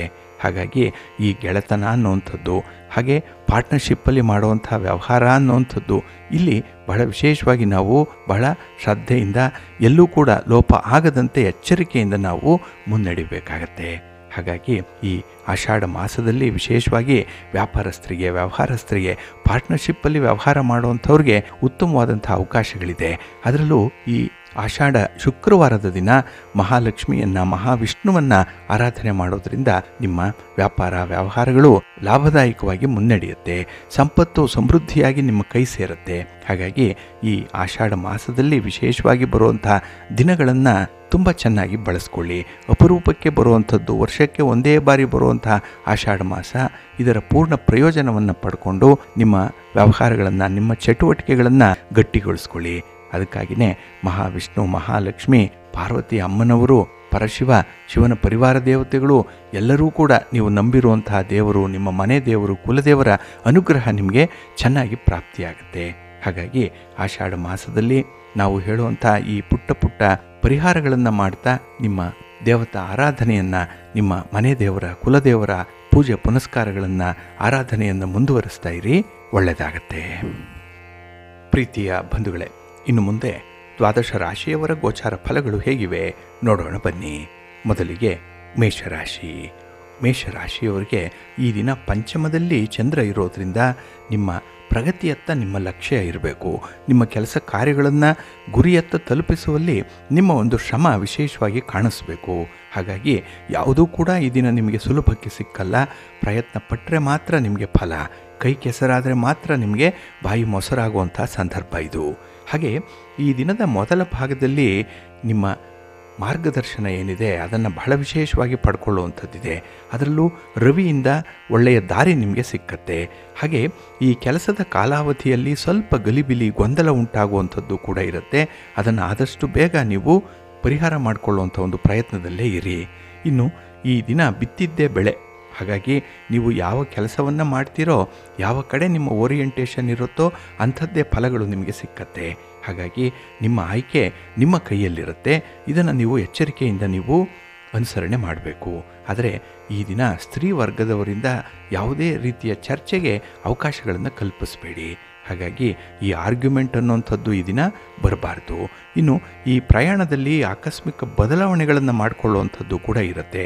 ಅಂದರೆ ನಿಮ್ಮ ಒಂದು ತೀರ್ಮಾನಕ್ಕೆ ನೀವು ಬದ್ಧರಾಗಿರಲ್ಲ, ಸ್ಟಿಕ್ಕಾನ್ ಆಗಲ್ಲ. ಹಾಗಾಗಿ ಬೆಳಗ್ಗೆ ತೆಗೆದುಕೊಂಡಂತಹ ತೀರ್ಮಾನವನ್ನು ಸಂಜೆಯ ವೇಳೆಗೆ ಬದಲಾವಣೆ ಮಾಡಿಬಿಡ್ತೀರಿ. ಹಾಗಾಗಿನೇ ಈ ಸಂದರ್ಭದಲ್ಲಿ ಮನಸ್ಸು ಕೂಡ ನಿಮ್ಮ ನಿಯಂತ್ರಣದಲ್ಲಿರಲ್ಲ. ಇದರಿಂದ ದೈಹಿಕವಾಗಿ, ಮಾನಸಿಕವಾಗಿ ಕೆಲವೊಂದು ಆರೋಗ್ಯ ಸಮಸ್ಯೆಗಳು ಉಂಟಾಗುವಂಥದ್ದು ಕೂಡ ಇರುತ್ತೆ. ಇನ್ನು ಬಂಧು ಮಿತ್ರರ ಜೊತೆಯಲ್ಲಿ ವಿವಾದಗಳಾಗುತ್ತೆ. ಯಾಕೆಂದರೆ ನಂಬಿಕೆ ಇಲ್ಲ, ನಂಬಿ ವ್ಯವಹಾರಗಳನ್ನು ಮಾಡಲ್ಲ. ಅಂತಹ ಸಂದರ್ಭದಲ್ಲೇ ಸ್ವಲ್ಪ ಹಿನ್ನಡೆ ಉಂಟಾಗುವಂಥದ್ದು ಇರುತ್ತೆ. ಈ ಎಲ್ಲ ವಿವಾದಗಳಿಂದ ದೂರ ಇರಬೇಕು. ಮನಸ್ಸಿಗೆ ಶಾಂತಿ, ನೆಮ್ಮದಿ ಬೇಕು, ಆತ್ಮವಿಶ್ವಾಸ ಇರಬೇಕು. ಅದಕ್ಕಾಗಿ ಯಾವುದಾದ್ರೂ ಒಂದು ಪುಣ್ಯಕ್ಷೇತ್ರಕ್ಕೆ ಭೇಟಿ ನೀಡಿ ಸ್ವಾಮಿಯ ದರ್ಶನವನ್ನು ಮಾಡಿ. ಇದರಿಂದ ನಿಮಗೆ ಬರುವಂಥ ಒತ್ತಡಗಳು ಕಡಿಮೆ ಆಗುತ್ತೆ. ನಿಮ್ಮ ಮನೆ ದೇವರನ್ನು ಸ್ಮರಣೆ ಮಾಡ್ತಾಯಿರಿ. ಹಾಗೆ ಭಕ್ತಿಯಿಂದ ಸುಬ್ರಹ್ಮಣ್ಯ ಸ್ವಾಮಿ ಆರಾಧನೆ ಮಾಡಿ, ಒಳ್ಳೆಯದಾಗತ್ತೆ. ನಿಮ್ಮ ಅದೃಷ್ಟದ ಬಣ್ಣ ಹಳದಿ, ಅದೃಷ್ಟದ ದಿಕ್ಕು ಈಶಾನ್ಯ ದಿಕ್ಕು, ಅದೃಷ್ಟ ಸಂಖ್ಯೆ 1. ವೃಷಭ ರಾಶಿ. ವೃಷಭ ರಾಶಿಯವರಿಗೆ ಈ ದಿನ ಚತುರ್ಥದಲ್ಲಿ ಚಂದ್ರ ಇರುವಂಥ ದಿನ. ಹಾಗಾಗಿಯೇ ಈ ದಿನದ ವ್ಯವಹಾರಗಳು ನಿಮಗೆ ಮಿಶ್ರ ಫಲವನ್ನು ತರುತ್ತೆ. ನೀವು ಎಷ್ಟೇ ಪ್ರಯತ್ನ ಮಾಡಿದ್ರೂ ಕೂಡ ಒಂದೆರಡು ಕೆಲಸಗಳು ಮಾತ್ರ ಪೂರ್ಣ ಆಗುತ್ತೆ, ಉಳಿದದ್ದೆಲ್ಲ ಅಪೂರ್ಣವಾಗೇ ಇರುವಂಥದ್ದು. ಹಾಗಾಗಿ ಮತ್ತೊಮ್ಮೆ ಕೆಲಸಗಳನ್ನು ಮರುಚಾಲನೆಗೊಳಿಸುವಂಥ ಅಗತ್ಯತೆ ಕೂಡ ಈ ದಿನ ಅಥವಾ ನಾಳೆಯ ದಿನ ನಿಮಗೆ ಕಾಣಿಸ್ಕೊಳ್ಳುತ್ತೆ. ಇನ್ನು ಈ ಸಂದರ್ಭದಲ್ಲಿ ಕೈಗೊಂಡಂಥ ವ್ಯವಹಾರಗಳು ಮುಂದಕ್ಕೆ ಸಾಗಲ್ಲ, ಜೊತೆಗೆ ನಿರಾಸೆ ಕೂಡ ಇರುತ್ತೆ. ಎಷ್ಟೋ ಆಸೆ ಇಟ್ಟು ಎಷ್ಟೋ ವಿಶ್ವಾಸದಿಂದ ಕೆಲಸಗಳನ್ನು ಆರಂಭ ಮಾಡ್ತೀರಿ, ಆದರೆ ಆ ಕೆಲಸ ಎಲ್ಲೋ ಒಂದು ಕಡೆ ನಿಂತು ಬಿಡುತ್ತೆ. ಹಾಗೆ ಪೂರ್ಣ ಆದರೂ ಕೂಡ ನಿರೀಕ್ಷಿತ ಮಟ್ಟದಲ್ಲಿ ಫಲಿತಾಂಶಗಳು ಸಿಕ್ಕಲ್ಲ. ಇದರಿಂದ ತೀವ್ರ ಅಸಮಾಧಾನ ಉಂಟಾಗುವಂಥದ್ದು ಇದೆ. ಇನ್ನು ಈ ದಿನ ನಿಮ್ಮ ಕಂಫರ್ಟ್ ಝೋನ್ ಏನಿದೆ ಅದು ಸ್ವಲ್ಪ ಶೇಕ್ ಆಗುವಂಥದ್ದು ಇದೆ. ಅಂದರೆ ನಿಮಗೆ ಸಿಗಬೇಕಾದಂಥ ಸೌಲಭ್ಯಗಳಾಗಲಿ, ಯಾವುದೇ ರೀತಿಯ ಒಂದು ಕಂಫರ್ಟ್ ಝೋನ್ ಏನಿದೆ ಅದರಲ್ಲಿ ಸ್ವಲ್ಪ ಲೋಪದೋಷಗಳು ಉಂಟಾಗುವಂಥದ್ದು ಇದೆ. ಕೆಲವೊಮ್ಮೆ ಅತಿಯಾದ ಆತ್ಮವಿಶ್ವಾಸದಿಂದ ಈ ರೀತಿಯ ಅವಘಡಗಳು ಕೂಡ ಆಗುವಂಥದ್ದು. ಅದರಿಂದ ಸ್ವಲ್ಪ ಎಚ್ಚರಿಕೆಯಿಂದ ಇರಿ, ಯಾವುದಕ್ಕೂ ಕೂಡ ಒಂದು ಮಿತಿ ಇರಲಿ. ಇನ್ನು ಕೈಗೊಂಡಂಥ ವ್ಯವಹಾರದಲ್ಲಿ ನಿಮ್ಮ ಒಂದು ಸಂಗಾತಿ, ಪ್ರೀತಿ ಪಾತ್ರರ ಅಥವಾ ಪಾರ್ಟ್ನರ್ಶಿಪ್ಪಲ್ಲಿ ವ್ಯವಹಾರ ಮಾಡ್ತಾ ಇದ್ದರೆ ಅಲ್ಲಿ ನಿಮ್ಮ ಪಾರ್ಟ್ನರಿಂದ ಸ್ವಲ್ಪ ತೊಂದರೆಗಳಾಗುವಂಥದ್ದು ಇದೆ. ಅವರ ಒಂದು ಸಣ್ಣ ಮಾತು ಈ ದಿನ ನಿಮಗೆ ದೊಡ್ಡ ಅರ್ಥವನ್ನು ಕೊಡುತ್ತೆ, ನಿಮ್ಮ ಕೆಲಸದ ದಿಕ್ಕನ್ನೇ ಬದಲಾಯಿಸಿಬಿಡುತ್ತೆ. ಹಾಗಾಗಿ ಈ ದಿನ ಮಾತಿಗೆ ಅವಕಾಶವನ್ನು ಕೊಡಬೇಡಿ. ಹಾಗೆ ಯಾರಿಂದ ಏನಾದರೂ ಒಂದು ಅಭಿಪ್ರಾಯ ಬಂದರೆ ಅದಕ್ಕೆ ಹೆಚ್ಚು ಮಾನ್ಯತೆಯನ್ನು ಕೊಡಬೇಡಿ, ಅದಕ್ಕೆ ಒಂದು ಮೀನಿಂಗನ್ನು ಕೊಡಬೇಡಿ, ಅದನ್ನು ಅಲ್ಲೇ ಬಿಡುವಂಥದ್ದು ಉತ್ತಮ. ಇನ್ನು ವ್ಯವಹಾರದಲ್ಲಿ ನಿಮ್ಮ ಪ್ರಯಾಣದಲ್ಲಿ ತುಂಬ ಉತ್ಸಾಹ ಇದೆ. ಜೀವನದಲ್ಲಿ ಏನಾದರೂ ಒಂದನ್ನು ಸಾಧನೆ ಮಾಡಬೇಕು ಅನ್ನುವಂಥ ಒಂದು ತುಡಿತ ಬಹಳ ಚೆನ್ನಾಗಿದೆ. ಆದರೆ ಅದಕ್ಕೆ ಸರಿಯಾದಂತಹ ಒಂದು ವೇದಿಕೆ ಸಿಗ್ತಾ ಇಲ್ಲ, ಸರಿಯಾದ ಸಮಯ ಸಿಗ್ತಾ ಇಲ್ಲ. ಅದಕ್ಕಾಗಿ ನಿಮ್ಮ ಪ್ರಯತ್ನ ಮುಂದುವರಿತಾ ಇದೆ. ಹಾಗಾಗಿ ಕನ್ಸಿಸ್ಟೆನ್ಸಿಯಲ್ಲೇ ನಿಮ್ಮ ಪ್ರಯತ್ನಗಳನ್ನು ಮುಂದುವರಿಸಿ, ಇವತ್ತಲ್ಲ ನಾಳೆ ಒಳ್ಳೆಯ ಫಲಿತಾಂಶ ನಿಮಗೆ ಸಿಕ್ಕತ್ತೆ. ಹಾಗಾಗಿ ತತ್ಕಾಲಕ್ಕೆ ನಿರಾಶರಾಗಬೇಡಿ, ದೂರದೃಷ್ಟಿ ಇಟ್ಕೊಂಡಿರಬೇಕು. ಅದಕ್ಕಾಗಿಯೇ ಗಣಪತಿಯನ್ನು ಆರಾಧನೆ ಮಾಡಿ, ಗಣಪತಿಯ ಸ್ತೋತ್ರವನ್ನು ಹೇಳ್ಕೊಳ್ಳಿ, ಒಳ್ಳೆಯದಾಗುತ್ತೆ. ನಿಮ್ಮ ಅದೃಷ್ಟದ ಬಣ್ಣ ಗುಲಾಬಿ, ಅದೃಷ್ಟದ ದಿಕ್ಕು ಉತ್ತರ ದಿಕ್ಕು, ಅದೃಷ್ಟ ಸಂಖ್ಯೆ 1. ಮಿಥುನ ರಾಶಿ. ಮಿಥುನ ರಾಶಿಯವರಿಗೆ ಈ ದಿನ ತೃತೀಯದಲ್ಲಿ ಚಂದ್ರ ಇರುವಂಥ ದಿನ. ಹಾಗಾಗಿಯೇ ನಿಮ್ಮ ಕಾರ್ಯಕ್ಷೇತ್ರದಲ್ಲಿ ನಿಮ್ಮ ಒಂದು ಶಕ್ತಿ ಸಾಮರ್ಥ್ಯವನ್ನು ತೋರಿಸಲಿಕ್ಕೆ ಒಳ್ಳೆಯ ಅವಕಾಶ ಇದೆ. ಹಾಗೆ ನಿಮ್ಮ ಕಮಿಟ್ಮೆಂಟ್ ಲೆವೆಲ್ ಎಷ್ಟಿದೆ, ನಿಮ್ಮ ಜವಾಬ್ದಾರಿ ಎಷ್ಟಿದೆ ಅದನ್ನು ಕೂಡ ಈ ದಿನ ಸಾಬೀತುಪಡಿಸ್ತೀರಿ. ಹಾಗೆ ನಿಮ್ಮ ಕೆಲಸ ಕಾರ್ಯಗಳಿಂದ ನಿಮಗೆ ಒಳ್ಳೆಯ ವರಮಾನ ಇದೆ, ಜೊತೆಗೆ ಒಂದು ಕೀರ್ತಿಯ ಸ್ಥಾನಮಾನ ಕೂಡ ಇದೆ. ಹಾಗೆ ಬಾಲ್ಯ ಸ್ನೇಹಿತರ ಜೊತೆಯಲ್ಲಿ ತುಂಬ ಸೌಹಾರ್ದತೆಯಿಂದ ವರ್ತಿಸುವಂಥದ್ದು ಇದೆ. ಅವರೊಟ್ಟಿಗೆ ಮಾಡುವಂಥ ಕೆಲಸ ಕಾರ್ಯಗಳು, ಪಾರ್ಟ್ನರ್ಶಿಪ್ಪಲ್ಲಿ ಮಾಡುವಂಥ ವ್ಯವಹಾರಗಳು ಉತ್ತಮವಾದಂಥ ಒಂದು ಪ್ರಗತಿಯನ್ನು ಕಾಣ್ತಾ ಇದೆ. ಇನ್ನು ಈ ಸ್ಥಿರಾಸ್ತಿಯ ವಿಚಾರವಾಗಿ ಯಾವುದೇ ತಂಟೆ ತಾಪತ್ರಯಗಳಿದ್ದರೆ, ನ್ಯಾಯಾಲಯದಲ್ಲಿ ಪ್ರಕರಣಗಳಿದ್ದರೆ, ಇತ್ಯರ್ಥ ಆಗದೇ ಇರುವಂಥ ಈ ಭೂ ವಿವಾದಗಳೇನಾದರೂ ಇದ್ದರೆ ಅದಕ್ಕೆ ಈ ದಿನ ಸ್ವಲ್ಪ ಚಾಲನೆ ಕೊಡಿ. ಆ ಒಂದು ಸಮಸ್ಯೆ ಇತ್ಯರ್ಥ ಆಗಲಿ ಅಂತ ಹೇಳಿ ಭೂ ವರಾಹ ಸ್ವಾಮಿಯನ್ನು ನೀವು ಪ್ರಾರ್ಥನೆ ಮಾಡ್ತಾ ಮುಂದುವರಿರಿ. ಈ ದಿನ ಸ್ವಲ್ಪ ಪ್ರಗತಿ ಇರುತ್ತೆ, 1 ಇಂಚಾದರೂ ಈ ದಿನ ಮುಂದಕ್ಕೆ ಹೋಗುತ್ತೆ ನಿಮ್ಮ ಪ್ರಯತ್ನದಿಂದ. ಹಾಗಾಗಿಯೇ ಈ ಸ್ಥಿರಾಸ್ತಿಯ ವಿಚಾರದಲ್ಲಿ ಏನಾದರೂ ಒಪ್ಪಂದಗಳು ಬಂದರೆ, ಒಂದು ಸೆಟ್ಲ್ಮೆಂಟ್ ಅನ್ನುವಂಥದ್ದು ಬಂದರೆ ಅದಕ್ಕೆ ನೀವು ಮುಂದೆ ಹೋಗ್ಬಿಡಿ, ಒಳ್ಳೆಯದಾಗುತ್ತೆ. ಇನ್ನು ಈ ದಿನದಲ್ಲಿ ಹೊಸ ವ್ಯವಹಾರಗಳನ್ನು ಆರಂಭ ಮಾಡಲಿಕ್ಕೆ ಒಳ್ಳೆಯ ಅವಕಾಶಗಳು ಕೂಡ ಇರುವಂಥದ್ದಿದೆ. ಇನ್ನು ಉದ್ಯೋಗಿಗಳಿಗೆ ತುಂಬ ಪ್ರೋತ್ಸಾಹ ಕೂಡ ಇದೆ, ಮೇಲಧಿಕಾರಿಗಳ ಬೆಂಬಲ ಭಾಳ ಚೆನ್ನಾಗಿದೆ. ಹಾಗೆ ಈ ದಿನ ನಿಮ್ಮ ಒಂದು ಹವ್ಯಾಸ, ನಿಮ್ಮ ಒಂದು ಟ್ಯಾಲೆಂಟ್ ಏನಿದೆ, ಪ್ರತಿಭೆ ಏನಿದೆ, ಅದನ್ನು ಈ ದಿನ 4 ಜನರಿಗೆ ಪ್ರದರ್ಶನ ಮಾಡುವಂಥ ಒಂದು ಒಳ್ಳೆಯ ಅವಕಾಶ ಬಂದಿದೆ. ಹಾಗಾಗಿ ಬರುವಂಥ ಅವಕಾಶಗಳನ್ನು ಸಮರ್ಥವಾಗಿ ನೀವು ರೂಢಿಸ್ಕೊಳ್ಬೇಕಾಗತ್ತೆ, ಅದನ್ನು ಎನ್ಕ್ಯಾಶ್ ಮಾಡಿಕೊಳ್ಬೇಕು. ಹಾಗೆ ಎಣ್ಣೆ ಬಂದಾಗ ಕಣ್ಣು ಮುಚ್ಕೊಳ್ಬಾರ್ದು, ಸ್ವಲ್ಪ ಅಲರ್ಟ್ ಆಗಿರಿ, ಒಳ್ಳೆಯದಾಗತ್ತೆ. ನಿಮ್ಮ ಮನೆ ದೇವರನ್ನು ಸ್ಮರಣೆ ಮಾಡ್ತಾಯಿರಿ. ಹಾಗೆ ಭಕ್ತಿಯಿಂದ ಈ ದಿನ ದುರ್ಗಾ ಸ್ತುತಿಯನ್ನು ಮಾಡಿ, ಅಮ್ಮನವರ ದರ್ಶನ ಮಾಡಿಕೊಳ್ಳಿ. ಗ್ರಾಮ ದೇವತೆಯ ದರ್ಶನ ಆದರೂ ಕೂಡ ಈ ದಿನ ಒಳ್ಳೆಯ ಫಲವನ್ನು ತರುತ್ತೆ. ನಿಮ್ಮ ಅದೃಷ್ಟದ ಬಣ್ಣ ಕೆಂಪು, ಅದೃಷ್ಟದ ದಿಕ್ಕು ಪೂರ್ವ ದಿಕ್ಕು, ಅದೃಷ್ಟ ಸಂಖ್ಯೆ 1. ಕರ್ಕಾಟಕ ರಾಶಿ. ಕರ್ಕಾಟಕ ರಾಶಿಯವರಿಗೆ ಈ ದಿನ ಮಿಶ್ರ ಫಲಗಳಿರುವಂಥ ದಿನ. ಹಲವು ಪ್ರಯತ್ನಗಳ ನಂತರದಲ್ಲಿ ಸ್ವಲ್ಪ ಸಮಾಧಾನ ಸಿಕ್ಕುವಂಥ ದಿನ. ಆದರೂ ಕೂಡ ಆ ಸಮಾಧಾನದಲ್ಲೇ ಒಂದು ಅಸಮಾಧಾನವನ್ನು ಕಾಣುವಂಥದ್ದು ಕೂಡ ಇದೆ. ಏಕೆಂದರೆ ತೃಪ್ತಿ ಇಲ್ಲ, ಇಷ್ಟು ಸಿಕ್ಕಿದ್ರೆ ಇನ್ನಷ್ಟು ಸಿಕ್ಕಿದರೆ ಚೆನ್ನಾಗಿತ್ತಲ್ಲ ಅನ್ನುವಂಥ ಒಂದು ತುಡಿತ ಮನಸ್ಸಿನಲ್ಲಿರುತ್ತೆ. ಹಾಗಾಗಿಯೇ ನಿಮ್ಮ ಕಾರ್ಯಕ್ಷೇತ್ರದಲ್ಲಿ ಈ ದಿನ ಸ್ವಲ್ಪ ಹಿನ್ನಡೆಯನ್ನು ಅನುಭವಿಸುವಂಥದ್ದು ಕೂಡ ಇದೆ. ಇನ್ನು ಈ ದಿನ ನಿಮ್ಮ ನಿರೀಕ್ಷೆಯಂತೆ ಕೆಲಸಗಳಾಗಲ್ಲ. ಅದರಲ್ಲೂ ಹಣಕಾಸಿನ ವ್ಯವಹಾರಗಳು, ಲೇವಾದೇವಿ ವ್ಯವಹಾರ, ರಿಯಲ್ ಎಸ್ಟೇಟ್ನಲ್ಲಿ ಮಾಡುವಂಥ ವ್ಯವಹಾರ, ಇದು ಸ್ವಲ್ಪ ಅನಿಶ್ಚಿತತೆಯಿಂದ ಕೂಡಿರುತ್ತೆ. ತುಂಬ ಫ್ಲಕ್ಚುಯೇಷನ್ಸ್ ಇರುವಂಥದ್ದು. ಹಾಗಾಗಿ ಬಂದರೆ ಲಾಭ ಬಂತು, ಬರದೇ ಇದ್ದರೆ ಈ ದಿನ ತುಂಬ ಪರಿತಪಿಸಬೇಕಾಗತ್ತೆ. ಹಣದ ಈ ವ್ಯವಸ್ಥೆಯ ಬಗ್ಗೆನೇ ನಿಮ್ಮ ತೀರ್ಮಾನ ಸರಿ ಇರಲ್ಲ ಈ ದಿನದಲ್ಲಿ. ಹಾಗಾಗಿ ವ್ಯವಹಾರಗಳನ್ನು ಆದಷ್ಟು ದೂರ ಇಡುವಂಥದ್ದು ಉತ್ತಮ. ಅದರಲ್ಲೂ ಈ ಸ್ಥಿರಾಸ್ತಿಯ ವ್ಯವಹಾರ ಆಗಲಿ, ದೊಡ್ಡ ಬಂಡವಾಳ ಹಾಕಿ ಈ ವ್ಯಾಪಾರ ವ್ಯವಹಾರಗಳನ್ನು ಮಾಡುವಂಥ ತೀರ್ಮಾನವನ್ನಾಗಲಿ ಈ ದಿನ ಮಾಡಬೇಡಿ. ಇನ್ನು ಈ ದಿನ ನಿಮಗೆ ಸ್ವಲ್ಪ ಪ್ರಲೋಭನೆಗಳು ಬರುವಂಥದ್ದು, ಸುಳ್ಳು ಆಶ್ವಾಸನೆಗಳನ್ನು ಕೇಳುವಂಥದ್ದು ಇದೆ. ಯಾರೋ ಏನೋ ಒಂದು ಮಾತನ್ನು ಹೇಳ್ತಾರೆ, ಒಂದು ಆಸೆಯನ್ನು ತೋರಿಸ್ತಾರೆ, ಅದಕ್ಕೆ ಏನಾದರೂ ಬಲಿಯಾದರೆ ಈ ದಿನ ನೀವು ಸ್ವಲ್ಪ ಮೇಲೆ ಹೇಳುವಂಥದ್ದು ಕಷ್ಟವಾಗುತ್ತೆ. ಹಾಗಾಗಿಯೇ ಬಹಳ ಎಚ್ಚರಿಕೆಯಿಂದ ಈ ದಿನ ನೀವು ವ್ಯವಹಾರವನ್ನು ಮಾಡಬೇಕು. ಅದರಲ್ಲೂ ಈ ಅಪರಿಚಿತ ವ್ಯಕ್ತಿಗಳ ಜೊತೆಯಲ್ಲಿ ಹಣಕಾಸಿನ ವ್ಯವಹಾರಕ್ಕೆ ಕೈ ಹಾಕಬೇಡಿ. ಅದು ನಿಮಗೆ ಅಷ್ಟೊಂದು ಸೌಖ್ಯವನ್ನು, ಲಾಭವನ್ನು ತರಲ್ಲ. ಇನ್ನು ಈ ದಿನ ಒಂದು ನಿರ್ಣಾಯಕವಾದಂತಹ ಒಂದು ಸಮಯ, ಬಹಳ ವಿಶೇಷವಾದಂತಹ ಸಮಯ, ಜೀವನದಲ್ಲೇ ಒಂದು ತಿರುವು ಬರುವಂಥದ್ದು. ಅದನ್ನು ಸಮರ್ಥವಾಗಿ ನೀವು ಎದುರಿಸಬೇಕಾಗತ್ತೆ. ಹಾಗಾಗಿ ಕುಟುಂಬದ ದೃಷ್ಟಿಯಿಂದ, ನಿಮ್ಮ ಒಂದು ದೂರದೃಷ್ಟಿಯಿಂದ ಇಂತಹ ಒಂದು ತೀರ್ಮಾನಗಳನ್ನು, ಸಮಸ್ಯೆಗಳನ್ನು ಬಗೆಹರಿಸ್ಕೊಳ್ಳುವಂಥದ್ದು ಉತ್ತಮ. ಇನ್ನು ಉದ್ಯೋಗಿಗಳ ಸ್ಥಾನಮಾನ ಬಹಳ ಹೆಚ್ಚಾಗುವಂಥದ್ದು ಇದೆ. ಹಠಾತ್ತಾಗಿ ಆರ್ಥಿಕ ಲಾಭ ಇದೆ, ಆದರೆ ಖರ್ಚು ವಿಪರೀತ ಆಗುತ್ತೆ. ಖರ್ಚನ್ನು ನಿಯಂತ್ರಣ ಮಾಡಿಕೊಳ್ಬೇಕು. ನಿಮ್ಮ ಮನೆ ದೇವರನ್ನು ಸ್ಮರಣೆ ಮಾಡ್ತಾ ಇರಿ. ಆಂಜನೇಯ ಸ್ತೋತ್ರವನ್ನು ಹೇಳ್ಕೊಳ್ಳಿ. ಹನುಮಾನ್ ಚಾಲೀಸನ್ನು ಈ ದಿನ ಹೇಳ್ಕೊಳ್ಳಿ, ಒಳ್ಳೆಯದಾಗತ್ತೆ. ನಿಮ್ಮ ಅದೃಷ್ಟದ ಬಣ್ಣ ಕೇಸರಿ, ಅದೃಷ್ಟದ ದಿಕ್ಕು ಈಶಾನ್ಯ ದಿಕ್ಕು, ಅದೃಷ್ಟ ಸಂಖ್ಯೆ 1. ಸಿಂಹರಾಶಿ. ಸಿಂಹರಾಶಿಯವರಿಗೆ ಈ ದಿನ ತುಂಬ ಅನುಕೂಲಕರವಾಗಿರುವಂಥ ದಿನ. ನಿಮ್ಮ ಕಾರ್ಯಕ್ಷೇತ್ರದಲ್ಲಿ ನಿಮ್ಮ ಪ್ರತಿಭೆಯನ್ನು ಈ ದಿನ ಸಾಬೀತುಪಡಿಸಲಿಕ್ಕೆ ಒಳ್ಳೆಯ ಅವಕಾಶಗಳು ಸಿಕ್ಕುವಂಥ ದಿನ.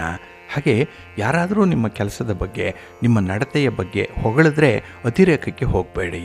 ಏಕೆಂದರೆ ನಿಮ್ಮ ಈ ಒಂದು ಅತಿರೇಕದ ವರ್ತನೆ ತುಂಬ ತಾತ್ಕಾಲಿಕವಾಗಿ ಇರುವಂಥದ್ದು. ಹಾಗೆ ಈ ಜವಾಬ್ದಾರಿಗಳನ್ನು ನಿರ್ವಹಣೆ ಮಾಡುವಂತಹ ಸಂದರ್ಭದಲ್ಲಿ ಈ ದಿನ ಸ್ವಲ್ಪ ಮನಸ್ಸು ಮಾಡಬೇಕಾಗತ್ತೆ. 100ಕ್ಕೆ 100ರಷ್ಟು ಮನಸ್ಸನ್ನು ಈ ದಿನ ನಿಮ್ಮ ಚಟುವಟಿಕೆಗಳಿಗೆ ಕೊಡಬೇಕಾಗತ್ತೆ. ಹಾಗೆ ನಿಮ್ಮ ಒಂದು ಕಾರ್ಯಪಟುತ್ವಕ್ಕೆ ಒಳ್ಳೆಯ ಫಲವನ್ನು ಪಡ್ಕೊಳ್ಳುವಂಥ ಅವಕಾಶ ಕೂಡ ಈ ದಿನ ಇದೆ. ಇನ್ನು ಈ ದಿನ ಏನಾದರೂ ಆರೋಗ್ಯ ಸಮಸ್ಯೆಗಳು ನಿಮ್ಮ ಕುಟುಂಬಸ್ಥರಿಗೆ ಏನಾದರೂ ಇದ್ದರೆ ಅದನ್ನು ಶುಶ್ರೂಷೆಯ ಮೂಲಕ, ವೈದ್ಯರ ಸಲಹೆಯ ಮೂಲಕ ನೀವು ಪರಿಹಾರ ಮಾಡುವಂಥ ಒಂದು ಪ್ರಯತ್ನವನ್ನು ಕೂಡ ಮಾಡಬಹುದು, ಒಳ್ಳೆಯದಾಗತ್ತೆ. ಇನ್ನು ಸ್ತ್ರೀಯರು ವಿಶೇಷವಾಗಿ ನಿಮ್ಮ ಆರೋಗ್ಯದ ಕಡೆ ಗಮನವನ್ನು ಈ ದಿನ ಕೊಡಬೇಕಾಗತ್ತೆ. ಬಹಳ ದಿನಗಳಿಂದ ನಿಮ್ಮ ಆರೋಗ್ಯವನ್ನು ನಿರ್ಲಕ್ಷ್ಯ ಮಾಡಿಬಿಟ್ಟಿದ್ದೀರಿ, ಆದರೆ ಈ ದಿನ ಅದಕ್ಕೆ ಒಂದು ಮರುಚಾಲನೆ ಕೊಡುವಂಥ ಅವಕಾಶ ಕೂಡ ಇದೆ. ಅಂಥ ವೇದಿಕೆ ಇದೆ, ಅಂಥ ಬಂಧು ಮಿತ್ರರು ನಿಮ್ಮ ಜೊತೆಯಲ್ಲಿ ಚರ್ಚೆಯಲ್ಲಿ ಭಾಗವಹಿಸುವಂಥದ್ದು ಇದೆ. ಹಾಗಾಗಿ ಎಲ್ಲವೂ ಗೊತ್ತಿದೆ, ಆದರೆ ಅನುಷ್ಠಾನ ಮಾಡುವಂಥ ಸಂದರ್ಭದಲ್ಲಿ ವಿಫಲರಾಗುವಂಥದ್ದು ನಿಮಗೆ ಗೊತ್ತಿದೆ. ಅದನ್ನು ಈ ದಿನ ಬ್ರೇಕ್ ಮಾಡಬೇಕು. ಹಾಗಾಗಿಯೇ ನಿಮ್ಮ ಪ್ರಯತ್ನ ವಿನೂತನವಾಗಿರಲಿ, ಬಹಳ ವಿಶೇಷ ರೀತಿಯಲ್ಲಿ ಇರಲಿ ಅದು. ಹಾಗಾಗಿ ಈ ದಿನದ ವಿದ್ಯಮಾನಗಳಲ್ಲಿ ನಿಮಗೆ ಅನಾನುಕೂಲತೆಗಳು ಕಂಡು ಬಂದರೂ ಕೂಡ ಅದರಲ್ಲಿ ಒಂದು ಒಳಿತನ್ನು ಕಾಣ್ತೀರಿ, ಅದರಲ್ಲಿ ಒಂದು ಅನುಕೂಲ ಅನ್ನುವಂಥದ್ದು ಇರುತ್ತೆ. ಒಟ್ಟಾರೆ ಈ ದಿನ ನಿಮ್ಮ ಮನೆ ದೇವರನ್ನು ಸ್ಮರಣೆ ಮಾಡ್ತಾ ಇರಿ. ಹಾಗೆ ಭಕ್ತಿಯಿಂದ ಶ್ರೀ ಲಕ್ಷ್ಮೀ ವೆಂಕಟೇಶ್ವರ ಸ್ವಾಮಿಯ ಆರಾಧನೆ ಮಾಡಿಕೊಳ್ಳಿ. ಮಹಾಲಕ್ಷ್ಮಿಯನ್ನು ಈ ದಿನ ಪ್ರತ್ಯೇಕವಾಗಿ ನೀವು ದರ್ಶನ ಮಾಡಿ ಬನ್ನಿ, ಒಳ್ಳೆಯದಾಗುತ್ತೆ. ನಿಮ್ಮ ಅದೃಷ್ಟದ ಬಣ್ಣ ಬಿಳುಪು, ಅದೃಷ್ಟದ ದಿಕ್ಕು ಈಶಾನ್ಯ ದಿಕ್ಕು, ಅದೃಷ್ಟ ಸಂಖ್ಯೆ 1. ಕನ್ಯಾ ರಾಶಿ. ಕನ್ಯಾ ರಾಶಿಯವರಿಗೆ ಈ ದಿನ ಮಿಶ್ರ ಫಲಗಳಿರುವಂಥ ದಿನ. ಅದರಲ್ಲೂ ನಿಮ್ಮ ಕೆಲಸ ಕಾರ್ಯಗಳನ್ನು ಈ ದಿನ ಸ್ವಲ್ಪ ಅಲಕ್ಷ್ಯ ಮಾಡುವಂಥ ಸಾಧ್ಯತೆಗಳು ಜಾಸ್ತಿ ಇರುತ್ತೆ. ಹಾಗೆ ನಿಮ್ಮ ಜವಾಬ್ದಾರಿಗಳನ್ನು ಈ ದಿನ ಸರಿಯಾಗಿ ನಿರ್ವಹಣೆ ಮಾಡಲ್ಲ, ಇದರಿಂದ ಕೂಡ ಸ್ವಲ್ಪ ತೊಂದರೆಗಳು ಉಂಟಾಗುತ್ತೆ. ಇನ್ನು ನಿಮ್ಮ ಒಂದು ಸಮಯವನ್ನು ನೀವು ಈ ದಿನ ನೋಡಬೇಕು, ಸಮಯಕ್ಕಾಗಿ ವೆಯ್ಟ್ ಮಾಡಬೇಕು. ಹಾಗಾಗಿನೇ ಅತ್ಯುತ್ತಮವಾದಂತಹ ಒಂದು ನಿರ್ಧಾರವನ್ನು ತೆಗೆದುಕೊಳ್ಳುವಂಥದ್ದು ಒಂದು ಒಳ್ಳೆಯ ಸಮಯದಲ್ಲಿ ಮಾತ್ರ. ಅದಕ್ಕಾಗಿಯೇ ಈ ದಿನ ಸಿಕ್ಕ ಕಡೆಯೆಲ್ಲ ನಿಮ್ಮ ಯೋಜನೆಯ ಬಗ್ಗೆ, ನಿಮ್ಮ ಮುಂದಿನ ಕಾರ್ಯಕ್ರಮದ ಬಗ್ಗೆ ಮಾತಾಡುವಂಥದ್ದನ್ನು ಅವಾಯ್ಡ್ ಮಾಡಬೇಕಾಗತ್ತೆ. ಹಾಗೆ ಈ ದಿನ ನಿಮ್ಮ ನಿರೀಕ್ಷೆಗಳು, ನಿಮ್ಮ ಬಯಕೆಗಳು, ಆಸೆ ಆಕಾಂಕ್ಷೆಗಳು ಏನೇ ಇದ್ದರೂ ಅದನ್ನು ನಿಯಂತ್ರಣದಲ್ಲಿಟ್ಕೊಳ್ಳಿ. ಹದ್ದುಬಸ್ತಿನಲ್ಲಿ ದಿನ ಇಟ್ಕೊಳ್ಬೇಕು. ಏಕೆಂದರೆ ನಿಮಗೆ ಅನರ್ಥಗಳು ಉಂಟಾಗುವಂಥದ್ದು ಈ ಕಾರಣಕ್ಕಾಗಿಯೇ ಈ ದಿನ. ಹಾಗೆ ಈ ದಿನ ನಿಮ್ಮ ನಿರೀಕ್ಷೆಗಳನ್ನು ಯಾರೊಂದಿಗೂ ಕೂಡ ವಿಶೇಷವಾಗಿ ಹಂಚಿಕೊಳ್ಬೇಡಿ. ಏಕೆಂದರೆ ನಿಮ್ಮ ಮನಸ್ಸಿನಲ್ಲಿರುವಂಥ ಆಸೆ ಆಕಾಂಕ್ಷೆಗಳು ಕೆಲವೊಮ್ಮೆ ವಿಚಿತ್ರವಾಗಿ ಇರುವಂಥದ್ದು. ಹಾಗೆ ಕುಟುಂಬಸ್ಥರಿಗಾಗಿ ನೀವು ಮಾಡುವಂಥ ಕೆಲಸ ಕಾರ್ಯಗಳು ಆ ಗುರಿಯನ್ನು ತಲುಪುವಂಥ ನಿಟ್ಟಿನಲ್ಲಿ ಇರಬೇಕು, ವರ್ಕಬಲ್ ಆಗಿರಬೇಕು, ಪ್ರಾಕ್ಟಿಕಲ್ ಆಗಿರಬೇಕು. ಹಾಗಾಗಿನೇ ಒಂದು ಪುಟ್ಟ ಸಮಸ್ಯೆಗಳನ್ನು ಬಗೆಹರಿಸಿದ್ರೂ ಕೂಡ ನಿಮಗೆ ಸಮಾಧಾನ ಇರುತ್ತೆ. ಹಾಗೆ ಹಳೆಯ ಸ್ನೇಹಿತರ ಭೇಟಿ ನಿಮಗೆ ತುಂಬ ಆಪ್ಯಾಯಮಾನವಾಗಿರುತ್ತೆ, ತುಂಬ ಖುಷಿಯನ್ನು ಕೊಡುತ್ತೆ. ಇನ್ನು ಈ ಸಂದರ್ಭದಲ್ಲಿ ನಿಮ್ಮ ಸ್ವಂತ ಆರೋಗ್ಯದ ಕಡೆ ಸ್ವಲ್ಪ ಗಮನವನ್ನು ಕೊಡಬೇಕಾಗತ್ತೆ. ಇನ್ನು ಈ ದಿನ ಗೊಂದಲಮಯವಾಗಿರುವಂಥ ಈ ಹಣಕಾಸಿನ ಪರಿಸ್ಥಿತಿಯನ್ನು ತಿಳಿಗೊಳಿಸ್ಕೊಳ್ಬೇಕು. ಅದಕ್ಕಾಗಿ ತಜ್ಞರ ನೆರವನ್ನು ಪಡ್ಕೊಳ್ಳಿ, ಅನುಭವಸ್ಥರ ಮಾತನ್ನು ಕೇಳಿ. ಏಕಾಏಕಿ ನೀವೇ ಯಾವುದೇ ತೀರ್ಮಾನಕ್ಕೆ ಒಳಗಾಗಬೇಡಿ. ಇನ್ನು ಉದ್ಯೋಗ ಕ್ಷೇತ್ರದಲ್ಲಿ ಹೆಚ್ಚುವರಿ ಜವಾಬ್ದಾರಿಗಳು ಬರಬಹುದು, ವಿಶ್ರಾಂತಿ ಇಲ್ಲದ ದುಡಿಮೆ ಇರುತ್ತೆ. ಆದರೂ ಕೂಡ ನಿಮ್ಮ ವೈಯಕ್ತಿಕ ಆರೋಗ್ಯದ ಕಡೆ ಸ್ವಲ್ಪ ಗಮನ ಕೊಡಿ, ಒಳ್ಳೆಯದಾಗುತ್ತೆ. ಆಂಜನೇಯ ಸ್ತೋತ್ರವನ್ನು ಹೇಳ್ಕೊಳ್ಳಿ, ಶ್ರೀರಾಮ ರಕ್ಷಾ ಸ್ತೋತ್ರವನ್ನು ಹೇಳ್ಕೊಳ್ಳಿ, ಒಳ್ಳೆಯದಾಗುತ್ತೆ. ನಿಮ್ಮ ಅದೃಷ್ಟದ ಬಣ್ಣ ಕೇಸರಿ, ಅದೃಷ್ಟದ ದಿಕ್ಕು ಈಶಾನ್ಯ ದಿಕ್ಕು, ಅದೃಷ್ಟ ಸಂಖ್ಯೆ 1. ತುಲಾರಾಶಿ. ತುಲಾರಾಶಿಯವರಿಗೆ ಈ ದಿನದ ವ್ಯವಹಾರಗಳು ಸ್ವಲ್ಪ ನಿಧಾನ ಆದರೂ ಕೂಡ ಪೂರ್ಣವಾಗಿ ಫಲವನ್ನು ಕೊಡುತ್ತೆ. ಕೆಲಸ ಕಾರ್ಯಗಳಲ್ಲಿ ಈ ದಿನ ಸ್ವಲ್ಪ ಆರಂಭಿಕ ಅಡೆತಡೆಗಳು ಕೂಡ ಇರುವಂಥ ಸಂದರ್ಭ. ಹಾಗೆ ಯಾರದ್ದೋ ಒಂದು ಮಾತನ್ನು ಕೇಳಿ ಈ ದಿನ ನೀವು ತಪ್ಪು ನಿರ್ಧಾರಗಳನ್ನು ಕೈಗೊಳ್ಳುವಂಥದ್ದಿದೆ. ಹಾಗಾಗಿ ಕೆಲವೊಂದು ಪ್ರಮುಖವಾದಂಥ ವಿಚಾರಗಳನ್ನು, ಅದರಲ್ಲೂ ಹಣಕಾಸಿನ ವಿಚಾರದಲ್ಲಿ ನಿರ್ಧಾರವನ್ನು ಕೈಗೊಳ್ಳುವಂಥದ್ದು, ವ್ಯಾಪಾರ ವ್ಯವಹಾರದ ವಿಸ್ತರಣೆ ಮಾಡುವಂಥದ್ದು, ಬಂಡವಾಳ ತೊಡಗಿಸುವಂಥದ್ದು, ಈ ಸಂಬಂಧವಾಗಿ ನೀವು ಮಾಡುವಂಥ ಪ್ರಯಾಣದ ವಿಚಾರ, ಇದರಲ್ಲಿ ತೀರ್ಮಾನಗಳು ನಿಮ್ಮ ಅನುಭವದ ಆಧಾರದ ಮೇಲೆ ಇರಬೇಕು. ಬೇರೆಯವರನ್ನು ಆಶ್ರಯಿಸಿ ಈ ದಿನ ತೀರ್ಮಾನಕ್ಕೆ ನೀವು ಬದ್ಧರಾಗಬೇಡಿ. ಹಾಗೆ ಈ ದಿನ ನೀವು ಮಾಡದ ತಪ್ಪಿಗೆ ಸ್ನೇಹಿತರಿಂದ ಟೀಕೆಗಳನ್ನು ಎದುರಿಸಬೇಕಾಗತ್ತೆ. ಹಾಗಾಗಿನೇ ಈ ದಿನ ಸ್ವಲ್ಪ ಅನಾನುಕೂಲದ ಸಂದರ್ಭ ಕೂಡ.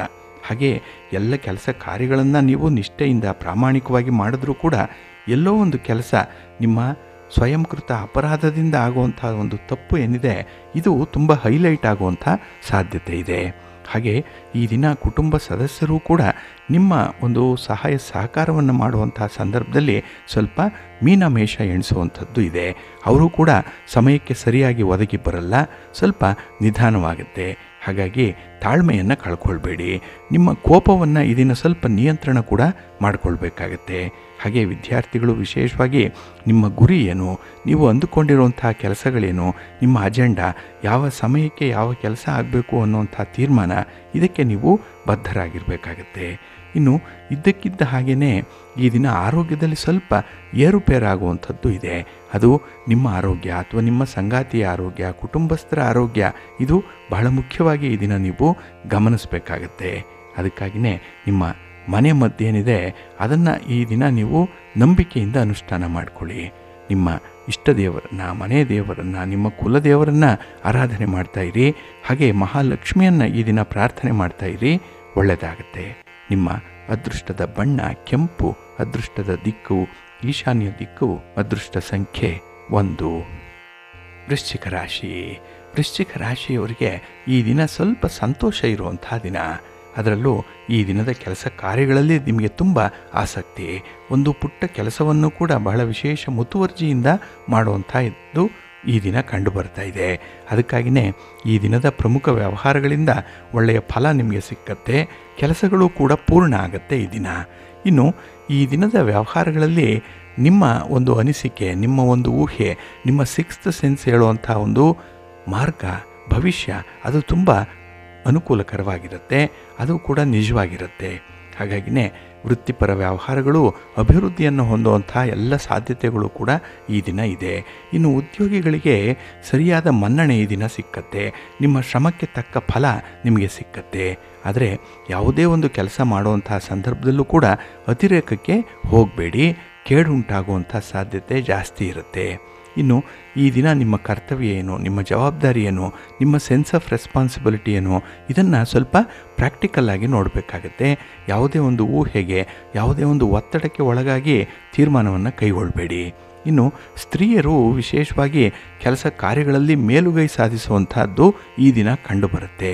ಹಾಗಾಗಿನೇ ನಿಮ್ಮ ಒಂದು ಹಣಕಾಸಿನ ವ್ಯವಹಾರಗಳು, ನಿಮ್ಮ ಆರೋಗ್ಯ, ನಿಮ್ಮ ಪ್ರಯಾಣ, ನಿಮ್ಮ ಒಂದು ಉದ್ದೇಶಿತ ಕಾರ್ಯ ಎಲ್ಲವೂ ಕೂಡ ನಿಮಗೆ ಒಂದು ಧನಾತ್ಮಕವಾದಂಥ ಫಲವನ್ನು ತರುತ್ತೆ. ಯಾಕೆಂದರೆ ತುಂಬ ಪಾಸಿಟಿವ್ ಆಗಿ ಈ ದಿನ ಇದ್ದೀರಿ. ಆದರೆ ಈ ನೆಗೆಟಿವ್ ವೈಬ್ಸ್ ಇರುವಂಥವರ ಜೊತೆಯಲ್ಲಿ ಮಾತ್ರ ವ್ಯವಹಾರಗಳನ್ನು ಮಾಡಬೇಡಿ. ಅಂಥವರ ಜೊತೆಯಲ್ಲಿ ನಿಮ್ಮ ಯೋಜನೆಗಳನ್ನಾಗಲಿ ನಿಮ್ಮ ಆಲೋಚನೆಗಳನ್ನಾಗಲಿ ಶೇರ್ ಮಾಡಿಕೊಳ್ಬೇಡಿ ಈ ದಿನದಲ್ಲಿ. ಏಕೆಂದರೆ ಈ ದಿನ ನಿಮಗೆ ಮನ್ನಣೆ ಸಿಕ್ಕಿದಾಗ ಕೆಲವರಿಗೆ ಹೊಟ್ಟೆ ಉರಿ ಆಗುವಂಥದ್ದು ಇರುತ್ತೆ. ಅಂಥ ಒಂದು ಸಂದರ್ಭದಲ್ಲಿ ಸ್ವಲ್ಪ ಎಚ್ಚರಿಕೆಯಿಂದ ಇರಿ. ಆದಷ್ಟು ಶತ್ರುಗಳ ಸಂಖ್ಯೆಯನ್ನು ಕಡಿಮೆ ಮಾಡಿಕೊಳ್ಳಿ. ಅದಕ್ಕೆ ಹೊಸ ಸ್ಟ್ರಾಟಜಿಯನ್ನು ನೀವೇ ಹುಡುಕೊಳ್ಬೇಕಾಗತ್ತೆ. ಈ ದಿನ ನಿಮ್ಮ ಮನೆ ದೇವರನ್ನು ಆರಾಧನೆ ಮಾಡ್ತಾಯಿರಿ. ಹಾಗೆ ಭಕ್ತಿಯಿಂದ ಶಿವ ಪಾರ್ವತಿಯರ ದರ್ಶನ ಮಾಡಿಕೊಳ್ಳಿ. ಶಿವನ ಪರಿವಾರ ದೇವತೆಗಳನ್ನು ಪ್ರಾರ್ಥನೆ ಮಾಡಿಕೊಳ್ಳಿ, ಒಳ್ಳೆಯದಾಗತ್ತೆ. ನಿಮ್ಮ ಅದೃಷ್ಟದ ಬಣ್ಣ ನೇರಳೆ, ಅದೃಷ್ಟದ ದಿಕ್ಕು ಈಶಾನ್ಯ ದಿಕ್ಕು, ಅದೃಷ್ಟ ಸಂಖ್ಯೆ 1. ಧನುರಾಶಿ. ಧನುರಾಶಿಯವರಿಗೆ ಈ ದಿನ ಮಿಶ್ರ ಫಲಗಳಿರುವಂಥ ದಿನ. ಅದರಲ್ಲೂ ನಿಮ್ಮ ಒಂದು ವ್ಯವಹಾರಗಳಲ್ಲಿ, ನಿಮ್ಮ ಚಟುವಟಿಕೆಗಳಲ್ಲಿ, ನಿಮ್ಮ ಪ್ರಯಾಣದಲ್ಲಿ ಈ ದಿನ ನಿಮಗೆ ಅನುಮಾನ, ಆತ್ಮವಿಶ್ವಾಸ ಇಲ್ಲ. ಯಾವ ಕೆಲಸ ಮಾಡಿದ್ರೆ ಏನು ಫಲ ಬರುತ್ತೆ, ಯಾವ ರೀತಿಯಲ್ಲಿ ಅನುಕೂಲತೆ ಆಗತ್ತೆ ಅನ್ನುವಂಥ ಒಂದು ಜಿಜ್ಞಾಸೆ ಮನಸ್ಸಿನಲ್ಲಿ ಇರುವಂಥದ್ದು. ಅಂತಹ ಸಂದರ್ಭದಲ್ಲಿ ದ್ವಂದ್ವತೆ ಇದ್ದಾಗ ಕೆಲಸಗಳು ಕೂಡ ಅಡ್ಡದಾರಿ ಹಿಡಿದುಬಿಡುತ್ತೆ. ಹಾಗೆ 2 ದೋಣಿಯಲ್ಲಿ ಕಾಲಿಟ್ಟು ಈ ದಿನ ಗುರಿಯನ್ನು ತಲುಪಲಾರದಂಥ ಒಂದು ಸ್ಥಿತಿ ಕೂಡ ಇರುತ್ತೆ. ಹಾಗಾಗಿ ಯಾವುದಾದ್ರೂ ಒಂದು ಕಡೆ ನಿಮ್ಮ ತೀರ್ಮಾನ ಇರಬೇಕಾಗತ್ತೆ. ಇನ್ನು ಎಲ್ಲರನ್ನ ಓಲೈಸಲಿಕ್ಕೆ ಹೋಗಿ ಈ ದಿನ ನಿಮಗೆ ನೀವೇ ಮೋಸ ಮಾಡಿಕೊಳ್ಳುವಂಥದ್ದು ಕೂಡ ಇದೆ. ಹಾಗಾಗಿ ಹೊತ್ತಿಗೆ ಆಹಾರ ವಿಹಾರಾದಿಗಳಿಗೂ ಈ ದಿನ ನಿಮಗೆ ಲಭಿಸಲ್ಲ. ಅದರಲ್ಲೂ ಕೂಡ ಕೊರತೆ, ಅದರಲ್ಲೂ ಕೂಡ ಒಂದು ಜಿಪುಣತನ. ಎಲ್ಲ ಒಂದು ಕಡೆ ಈ ದಿನ ನಿಮ್ಮ ಹಣಕಾಸಿನ ವ್ಯವಹಾರಗಳು ಧಾರಾಳವಾಗಿ ಕಂಡರೂ ಕೂಡ ಅದು ಮೋಸಕ್ಕೆ ಒಳಗಾಗುವಂಥದ್ದಿದೆ. ಹಾಗೆ ಈ ದಿನ ವ್ಯರ್ಥವಾದ ಖರ್ಚುಗಳು ಹೆಚ್ಚಾಗುವಂಥದ್ದು ಇರುತ್ತೆ. ಇನ್ನು ಕೈಗೊಂಡ ಕೆಲಸ ಕಾರ್ಯಗಳಲ್ಲಿ ಕಾರ್ಯಸಿದ್ಧತೆ ಉಂಟಾಗಬೇಕಾದ್ರೆ ತುಂಬ ಶ್ರಮ ಪಡಬೇಕಾಗತ್ತೆ ಈ ದಿನ. ಇನ್ನು ಕೆಲವೊಂದು ವೈಯಕ್ತಿಕ ಸಂಬಂಧಗಳ ವಿಚಾರದಲ್ಲಿ ಸ್ವಲ್ಪ ಅನುಕೂಲಕರವಾದಂಥ ಬದಲಾವಣೆಗಳೇನೋ ಆಗುತ್ತೆ. ಒಳ್ಳೆ ಚೇಂಜಸ್ ಅನ್ನುವಂಥದ್ದು ಇದೆ. ಆದರೆ ಅದನ್ನು ನೀವು ಮುಂದುವರಿಸಬೇಕಾಗತ್ತೆ. ಇನ್ನು ಈ ದಿನದಲ್ಲಿ ನಿಮ್ಮ ಒಂದು ಕೆಲಸ ಕಾರ್ಯಗಳಲ್ಲಿ ನಿಮ್ಮ ನಿರೀಕ್ಷೆಗಳೇನಿದೆ ಅದು ಒಳ್ಳೆಯ ಫಲವನ್ನು ನಿಮಗೆ ತರುತ್ತೆ. ಆದರೆ ಧನಾತ್ಮಕವಾದಂಥ ಮಾತುಕತೆ, ಒಂದು ಹೆಲ್ದಿ ಡಿಸ್ಕಷನ್ನಿಂದ ಮಾತ್ರ ಸಮಸ್ಯೆಗಳು ಕೂಡ ಪರಿಹಾರ ಆಗುತ್ತೆ. ಇದು ಮನಸ್ಸಿನಲ್ಲಿರಲಿ. ಇನ್ನು ಸ್ಥಿರಾಸ್ತಿ ವ್ಯವಹಾರಗಳನ್ನು ಆದಷ್ಟು ನಿಯಂತ್ರಣ ಮಾಡಿಕೊಳ್ಳಿ. ಈ ದಿನ ಅಂಥದ್ದಕ್ಕೆ ಪ್ರಯತ್ನ ಮಾಡಬೇಡಿ. ನಿಮ್ಮ ಸ್ನೇಹಿತರ ಒಂದು ಬಳಗದಲ್ಲಾಗಲಿ ಅಥವಾ ಹತ್ತಿರದವರ ಜೊತೆಯಲ್ಲಾಗಲಿ ಹಣಕಾಸಿನ ವ್ಯವಹಾರಗಳನ್ನು ಮಾಡಬೇಡಿ. ಮಹಾಲಕ್ಷ್ಮಿಯನ್ನು ಆರಾಧನೆ ಮಾಡಿ, ಮಹಾವಿಷ್ಣುವನ್ನು ಪ್ರಾರ್ಥನೆ ಮಾಡಿಕೊಳ್ಳಿ, ಒಳ್ಳೆಯದಾಗತ್ತೆ. ನಿಮ್ಮ ಅದೃಷ್ಟದ ಬಣ್ಣ ಗುಲಾಬಿ, ಅದೃಷ್ಟದ ದಿಕ್ಕು ಈಶಾನ್ಯ ದಿಕ್ಕು, ಅದೃಷ್ಟ ಸಂಖ್ಯೆ 5. ಮಕರ ರಾಶಿ. ಮಕರ ರಾಶಿಯವರಿಗೂ ಕೂಡ ಈ ದಿನ ಗ್ರಹಗತಿಗಳು ಅಷ್ಟೊಂದು ಅನುಕೂಲಕರವಾಗಿರುವಂಥ ಸ್ಥಿತಿಯಲ್ಲಿಲ್ಲ. ಹಾಗಾಗಿ ಈ ದಿನ ಸುಮ್ಮನೆ ಕಷ್ಟಪಡಬೇಕಾಗತ್ತೆ. ಅದರಲ್ಲೂ ಈ ದಿನ ನಿಮ್ಮ ಒಂದು ಶ್ರಮ ಬಹಳ ಅಧಿಕವಾಗಿರುತ್ತೆ. ಬರುವಂಥ ಫಲಿತಾಂಶ ಮಾತ್ರ ತೀರಾ ಕಡಿಮೆ ಇರುತ್ತೆ. ಹಾಗಾಗಿನೇ ಈ ದಿನ ಯಾವುದಕ್ಕೂ ಕೂಡ ಅಸಮಾಧಾನವನ್ನು ನೀವು ತೋರ್ಪಡಿಸ್ಕೊಳ್ಬಾರ್ದು. ಹಾಗೆ ಈ ದಿನ ನಿಮಗೆ ಆತ್ಮವಿಶ್ವಾಸ ಏನಿದೆ ಅದೇ ಒಂದು ಬಂಡವಾಳ, ಅದೇ ಒಂದು ಮೂಲಧನ, ಅದನ್ನು ನೀವು ಹೆಚ್ಚಿಸಿಕೊಳ್ಬೇಕಾಗತ್ತೆ. ಇನ್ನು ಬೇರೆಯವರ ಜೊತೆ ನಿಮ್ಮ ಸಮಸ್ಯೆಗಳನ್ನು ಯಾವುದೇ ಕಾರಣಕ್ಕೂ ಕೂಡ ಚರ್ಚೆ ಮಾಡಲಿಕ್ಕೆ ಹೋಗಬೇಡಿ. ಸಂಸಾರದ ಗುಟ್ಟು ವ್ಯಾಧಿ ರಟ್ಟು ಅಂತ ಹೇಳಿ 4 ಗೋಡೆಯ ಒಳಗೆ ಆ ಸಮಸ್ಯೆಗಳನ್ನು ಬಗೆಹರಿಸ್ಕೊಳ್ಬೇಕಾಗತ್ತೆ. ಅಂಥ ಪ್ರಯತ್ನವನ್ನು ನೀವು ಮುಂದುವರಿಸಬೇಕಾಗತ್ತೆ. ಹಾಗೆ ಈ ದಿನ ಯಾವುದೇ ರೀತಿಯಲ್ಲೂ ಕೂಡ ರಹಸ್ಯ ಒಪ್ಪಂದಗಳನ್ನು ಮಾಡಿಕೊಳ್ಬೇಡಿ. ಈ ಸೀಕ್ರೆಟ್ ಪ್ಯಾಕ್ಟ್ ಏನಿದೆ ಅದನ್ನು ಆದಷ್ಟು ನೀವು ಈ ದಿನ ಮಾಡದೇ ಇರುವಂಥದ್ದು ಉತ್ತಮ. ಇನ್ನು ಈ ದಿನ ನಿಮ್ಮ ಆಹಾರ ವಿಹಾರಾದಿಗಳ ಕಡೆ ಸ್ವಲ್ಪ ಗಮನ ಕೊಡಿ. ಎಲ್ಲೋ ಒಂದು ಕಡೆ ಅಜೀರ್ಣ ಆಗ್ಬೋದು, ಹೊಟ್ಟೆ ನೋವು ಬರ್ಬೋದು. ಹಾಗೆ ಈ ಆಹಾರ ತಿಂದದ್ದು ನಿಮಗೆ ದಕ್ಕಲ್ಲ. ಇದರಿಂದ ಕೆಲವೊಂದು ಸಣ್ಣ ಆರೋಗ್ಯ ಸಮಸ್ಯೆ ಉಂಟಾಗುವಂಥದ್ದು ಇರುತ್ತೆ. ಹಾಗಾಗಿ ಆರೋಗ್ಯದ ಕಡೆ ಈ ದಿನ ಗಮನ ಕೊಡಬೇಕು. ಇನ್ನು ಈ ದಿನ ಯಾವುದೇ ಒಂದು ವಿಚಾರವನ್ನು ಕೂಡ ಸರಿಯಾದ ಪರೀಕ್ಷೆ ಮಾಡದೆ ಭರವಸೆಯನ್ನು ನೀಡಬೇಡಿ. ಯಾರಿಗೂ ಕೂಡ ಪ್ರಾಮಿಸನ್ನು ಮಾಡಲಿಕ್ಕೆ ಹೋಗಬೇಡಿ. ಹಾಗಾಗಿ ಈ ದಿನ ನಿಮ್ಮನ್ನು ನೀವು ನಿಯಂತ್ರಣ ಮಾಡಿಕೊಳ್ಳುವಂಥದ್ದು, ನಿಮ್ಮ ಮಟ್ಟಿಗೆ ಕೆಲಸ ಕಾರ್ಯಗಳನ್ನು ಮಾಡಿಕೊಳ್ಳುವಂಥದ್ದನ್ನು ಮಾಡಿ. ಬೇರೆಯವರಿಗೆ ಹೊರೆ ಆಗಬೇಡಿ, ಬೇರೆಯವರನ್ನು ಹೆಚ್ಚು ಆಶ್ರಯಿಸಬೇಡಿ. ನಿಮ್ಮ ಇಷ್ಟ ದೇವರನ್ನು ಆರಾಧನೆ ಮಾಡ್ತಾಯಿರಿ.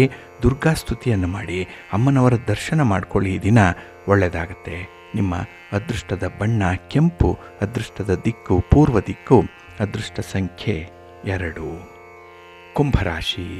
ಕುಂಭರಾಶಿಯವರಿಗೆ ಈ ದಿನ ಸಂತೋಷದ ದಿನ. ಅದರಲ್ಲೂ ನಿಮ್ಮ ಉದ್ಯೋಗ ಕ್ಷೇತ್ರದಲ್ಲಿ, ವ್ಯಾಪಾರ ಕ್ಷೇತ್ರದಲ್ಲಿ ಅನಿರೀಕ್ಷಿತವಾದಂತಹ ಒಂದು ಪ್ರಗತಿಯನ್ನು ಕಾಣುವಂಥ ಸಂದರ್ಭ ಇದೆ. ಕೆಲವರು ನಿಮ್ಮ ಬಗ್ಗೆ ಅಪಪ್ರಚಾರ ಮಾಡ್ಬೋದು, ನಿಮ್ಮ ಒಂದು ಹೆಸರಿಗೆ ಕಪ್ಪು ಮಸಿ ಬಳಿಯುವಂಥ ಪ್ರಯತ್ನದಲ್ಲೂ ಕೂಡ ಇರ್ಬೋದು. ಆದರೂ ಆತ್ಮವಿಶ್ವಾಸದಿಂದ ನಿಮ್ಮ ಕೆಲಸ ಕಾರ್ಯಗಳನ್ನು ನೀವು ಮುಂದುವರಿಸಿ. ಹಾಗೆ ನಿಂದಕರು ಇರಬೇಕು ಹಂದಿಯ ಹಾಗೆ ಅಂತ ಹೇಳಿ ನಿಮ್ಮ ಒಂದು ತಪ್ಪು ಒಪ್ಪುಗಳನ್ನು ಹೇಳುವಂಥ ನಿಂದಕರು ಸಮಾಜದಲ್ಲಿ ಇರಬೇಕು. ಆಗನೇ ನೀವು ಅಲರ್ಟಾಗಿ ಇರುವಂಥದ್ದು, ತಪ್ಪುಗಳನ್ನು ಮಾಡದೇ ಇರುವಂಥ ಒಂದು ಮಾನಸಿಕ ಸಿದ್ಧತೆ ನಿಮ್ಮಲ್ಲಿರುವಂಥದ್ದು. ಹಾಗಾಗಿ ಈ ದಿನ ಅಂಥವರ ಮಾತಿಗೆ ಕಿವಿ ಕೊಡಬೇಡಿ. ನಿಮ್ಮ ಕೆಲಸ ಕಾರ್ಯಗಳನ್ನು ನೀವು ಮುಂದುವರಿಸ್ತಾ ಇರಿ. ಇನ್ನು ಈ ದಿನದಲ್ಲಿ ಮನೆಯಲ್ಲಿರುವಂಥ ಸ್ತ್ರೀ ವರ್ಗದವರಿಂದ ಸ್ವಲ್ಪ ಮಾತುಕತೆಗಳಲ್ಲಿ ವ್ಯತ್ಯಯಗಳು ಉಂಟಾಗುವಂಥದ್ದು ಇದೆ.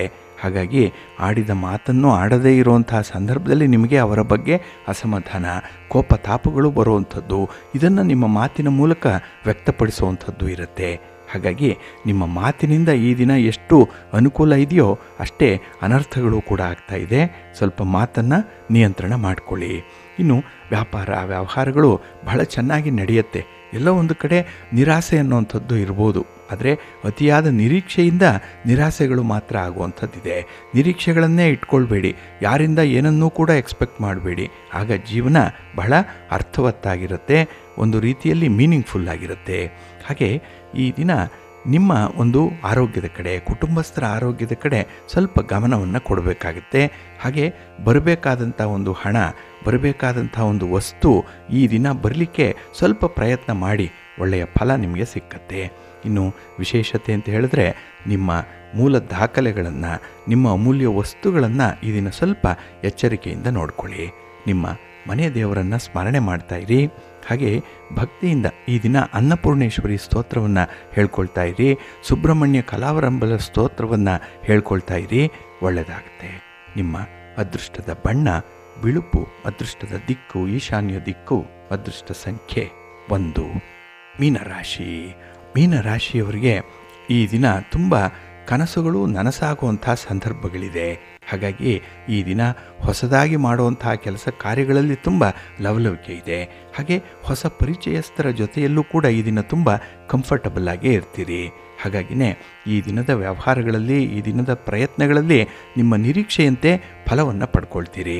ನಿಮ್ಮ ಹಿತಶತ್ರುಗಳು ಈ ದಿನ ನಿಮಗೆ ಅಷ್ಟೊಂದು ಕಾಟ ಕೊಡಲ್ಲ, ಅವರಿಂದ ಮುಕ್ತರಾಗಿರ್ತೀರಿ. ಹಾಗಾಗಿನೇ ಸ್ವತಂತ್ರವಾಗಿ ಕೆಲಸವನ್ನು ಮಾಡುವಂಥ ಒಂದು ಸಂದರ್ಭ ಕೂಡ ಇದೆ. ಹಾಗೆ ನಿಮ್ಮ ಆಲೋಚನೆಗಳಿಗೆ ಯಾವುದೇ ರೀತಿಯ ನಿರ್ಬಂಧ ಇಲ್ಲ. ಇನ್ನು ಈ ದಿನದಲ್ಲಿ ಈ ಸ್ಥಿರಾಸ್ತಿಯ ವಿಚಾರವಾಗಿ ಒಂದು ಒಳ್ಳೆಯ ಸುದ್ದಿಯನ್ನು ಕೇಳುವಂಥದ್ದು ಇದೆ. ಏನಾದರೂ ತಂಟೆ ತಕರಾರುಗಳಿದ್ದರೆ ಅಥವಾ ಈ ಪ್ರಯತ್ನ ಮುಂದಕ್ಕೆ ಹೋಗ್ತಾ ಇದ್ದರೆ ಈ ದಿನ ಅದಕ್ಕೆ ಒಂದು ಅಂತಿಮವಾದಂಥ ಒಂದು ತೀರ್ಮಾನವನ್ನು ಹೇಳುವಂಥ ಸಂದರ್ಭ ಬಂದಿದೆ. ಹಾಗಾಗಿ ಸ್ಥಿರಾಸ್ತಿಯಿಂದ ಈ ದಿನ ನಿಮಗೆ ತುಂಬ ಲಾಭ ಇರುತ್ತೆ. ಆದರೆ ರೈತಾಪಿ ವರ್ಗದವರಿಗೆ ಈ ದಿನ ಸ್ವಲ್ಪ ವಿಶ್ರಾಂತಿ ಇರಲ್ಲ. ಎಲ್ಲೋ ಒಂದು ಕಡೆ ನಿಮ್ಮ ಮುಂದಿನ ಭವಿಷ್ಯದ ಬಗ್ಗೆ ಚಿಂತೆಗಳು ಜಾಸ್ತಿ ಆಗುವಂಥದ್ದು ಇದೆ. ಅದರಲ್ಲೂ ವಯಸ್ಸಾದವರಿಗೆ ಈ ದಿನ ಎಲ್ಲಿಲ್ಲದ ಚಿಂತೆ ಕಾಡುವಂಥದ್ದು. ಅದಕ್ಕಾಗಿಯೇ ನಿಮ್ಮ ಒಂದು ಚಿಂತೆಗೆ ಯಾವುದೇ ರೀತಿಯ ಅರ್ಥವನ್ನು ಕೊಡಬೇಡಿ. ಹಾಗಾಗಿ ಭಗವಂತನ ಧ್ಯಾನದಲ್ಲಿ ಮುಂದುವರಿತಾ ಇರಿ. ನಿಮ್ಮ ಮನೆ ದೇವರನ್ನು ಪ್ರಾರ್ಥನೆ ಮಾಡ್ತಾ ಇರಿ. ಮನಸ್ಸಿಗೆ ಒಂದು ರೀತಿಯಲ್ಲಿ ಸಮಾಧಾನ ಇರುತ್ತೆ, ಆತ್ಮವಿಶ್ವಾಸ ಮೂಡುತ್ತೆ. ಹಾಗೆ ಈ ದಿನ ಈ ಅನಾರೋಗ್ಯ ಅನ್ನುವಂಥದ್ದು ತುಂಬ ಬಾಧಿಸುತ್ತೆ. ಅದನ್ನು ಈ ದಿನ ನೀವು ಮೆಟ್ಟಿ ನಿಲ್ಲಬೇಕು ಅಂತ ಹೇಳಿದ್ರೆ ಆತ್ಮವಿಶ್ವಾಸ ಬೇಕು. ಬಂದದ್ದೆಲ್ಲ ಬರಲಿ, ಗೋವಿಂದನ ದಯೆಯೊಂದಿರಲಿ ಅಂತ ಹೇಳಿ ಮುಂದುವರಿತಾ ಇರಿ. ಪೌಷ್ಟಿಕ ಆಹಾರವನ್ನು ತೆಗೆದುಕೊಳ್ಳಿ. ಮನೆ ಮದ್ದನ್ನು ಈ ದಿನ ಅನುಸರಣೆ ಮಾಡುವಂಥದ್ದನ್ನು ಮರಿಬೇಡಿ. ನಿಮ್ಮ ಯಾವುದೇ ರೀತಿಯ ಆರೋಗ್ಯ ಸಮಸ್ಯೆಗೆ ನಿಮ್ಮ ಇಷ್ಟ ದೇವರನ್ನು ಆರಾಧನೆ ಮಾಡ್ತಾ ಇರಿ. ಹಾಗೆ ಭಕ್ತಿಯಿಂದ ಈ ದಿನ ಶಿವಸ್ತೋತ್ರವನ್ನು ಹೇಳ್ಕೊಳ್ಳಿ. ಶಿವನ ಪರಿವಾರ ದೇವತೆಗಳನ್ನು ಪ್ರಾರ್ಥನೆ ಮಾಡ್ತಾ ಇರಿ. ಒಳ್ಳೆಯದಾಗತ್ತೆ. ನಿಮ್ಮ ಅದೃಷ್ಟದ ಬಣ್ಣ ಹಳದಿ ಅದೃಷ್ಟದ ದಿಕ್ಕು, ಈಶಾನ್ಯ ದಿಕ್ಕು, ಅದೃಷ್ಟ ಸಂಖ್ಯೆ 1. ಪ್ರೀತಿಯ ಬಂಧುಗಳೇ, ಇಷ್ಟು ಹೊತ್ತು ದ್ವಾದಶ ರಾಶಿಯವರ ಗೋಚಾರ ಫಲಗಳನ್ನು ಕೇಳಿದ್ರಿ. ಇನ್ನು ನಿಮ್ಮ ಕಾರ್ಯಸಿದ್ಧಿಗಾಗಿ, ನಿಮ್ಮ ಇಚ್ಛಿತ ಫಲಪ್ರಾಪ್ತಿಗಾಗಿ ನಿಮ್ಮ ಮನೆ ದೇವರನ್ನು ಸ್ಮರಣೆ ಮಾಡ್ತಾ ಇರಿ. ನಿಮ್ಮ ಇಷ್ಟ ದೇವರನ್ನು ಪ್ರಾರ್ಥನೆ ಮಾಡ್ಕೊಳ್ಳಿ, ಒಳ್ಳೆಯದಾಗತ್ತೆ. ಸರ್ವೇ ಜನಾಃ ಸುಖಿನೋ ಭವಂತು. ಸಮಸ್ತ ಸನ್ಮಂಗಳಾನಿ ಭವಂತು. ನಮಸ್ಕಾರ.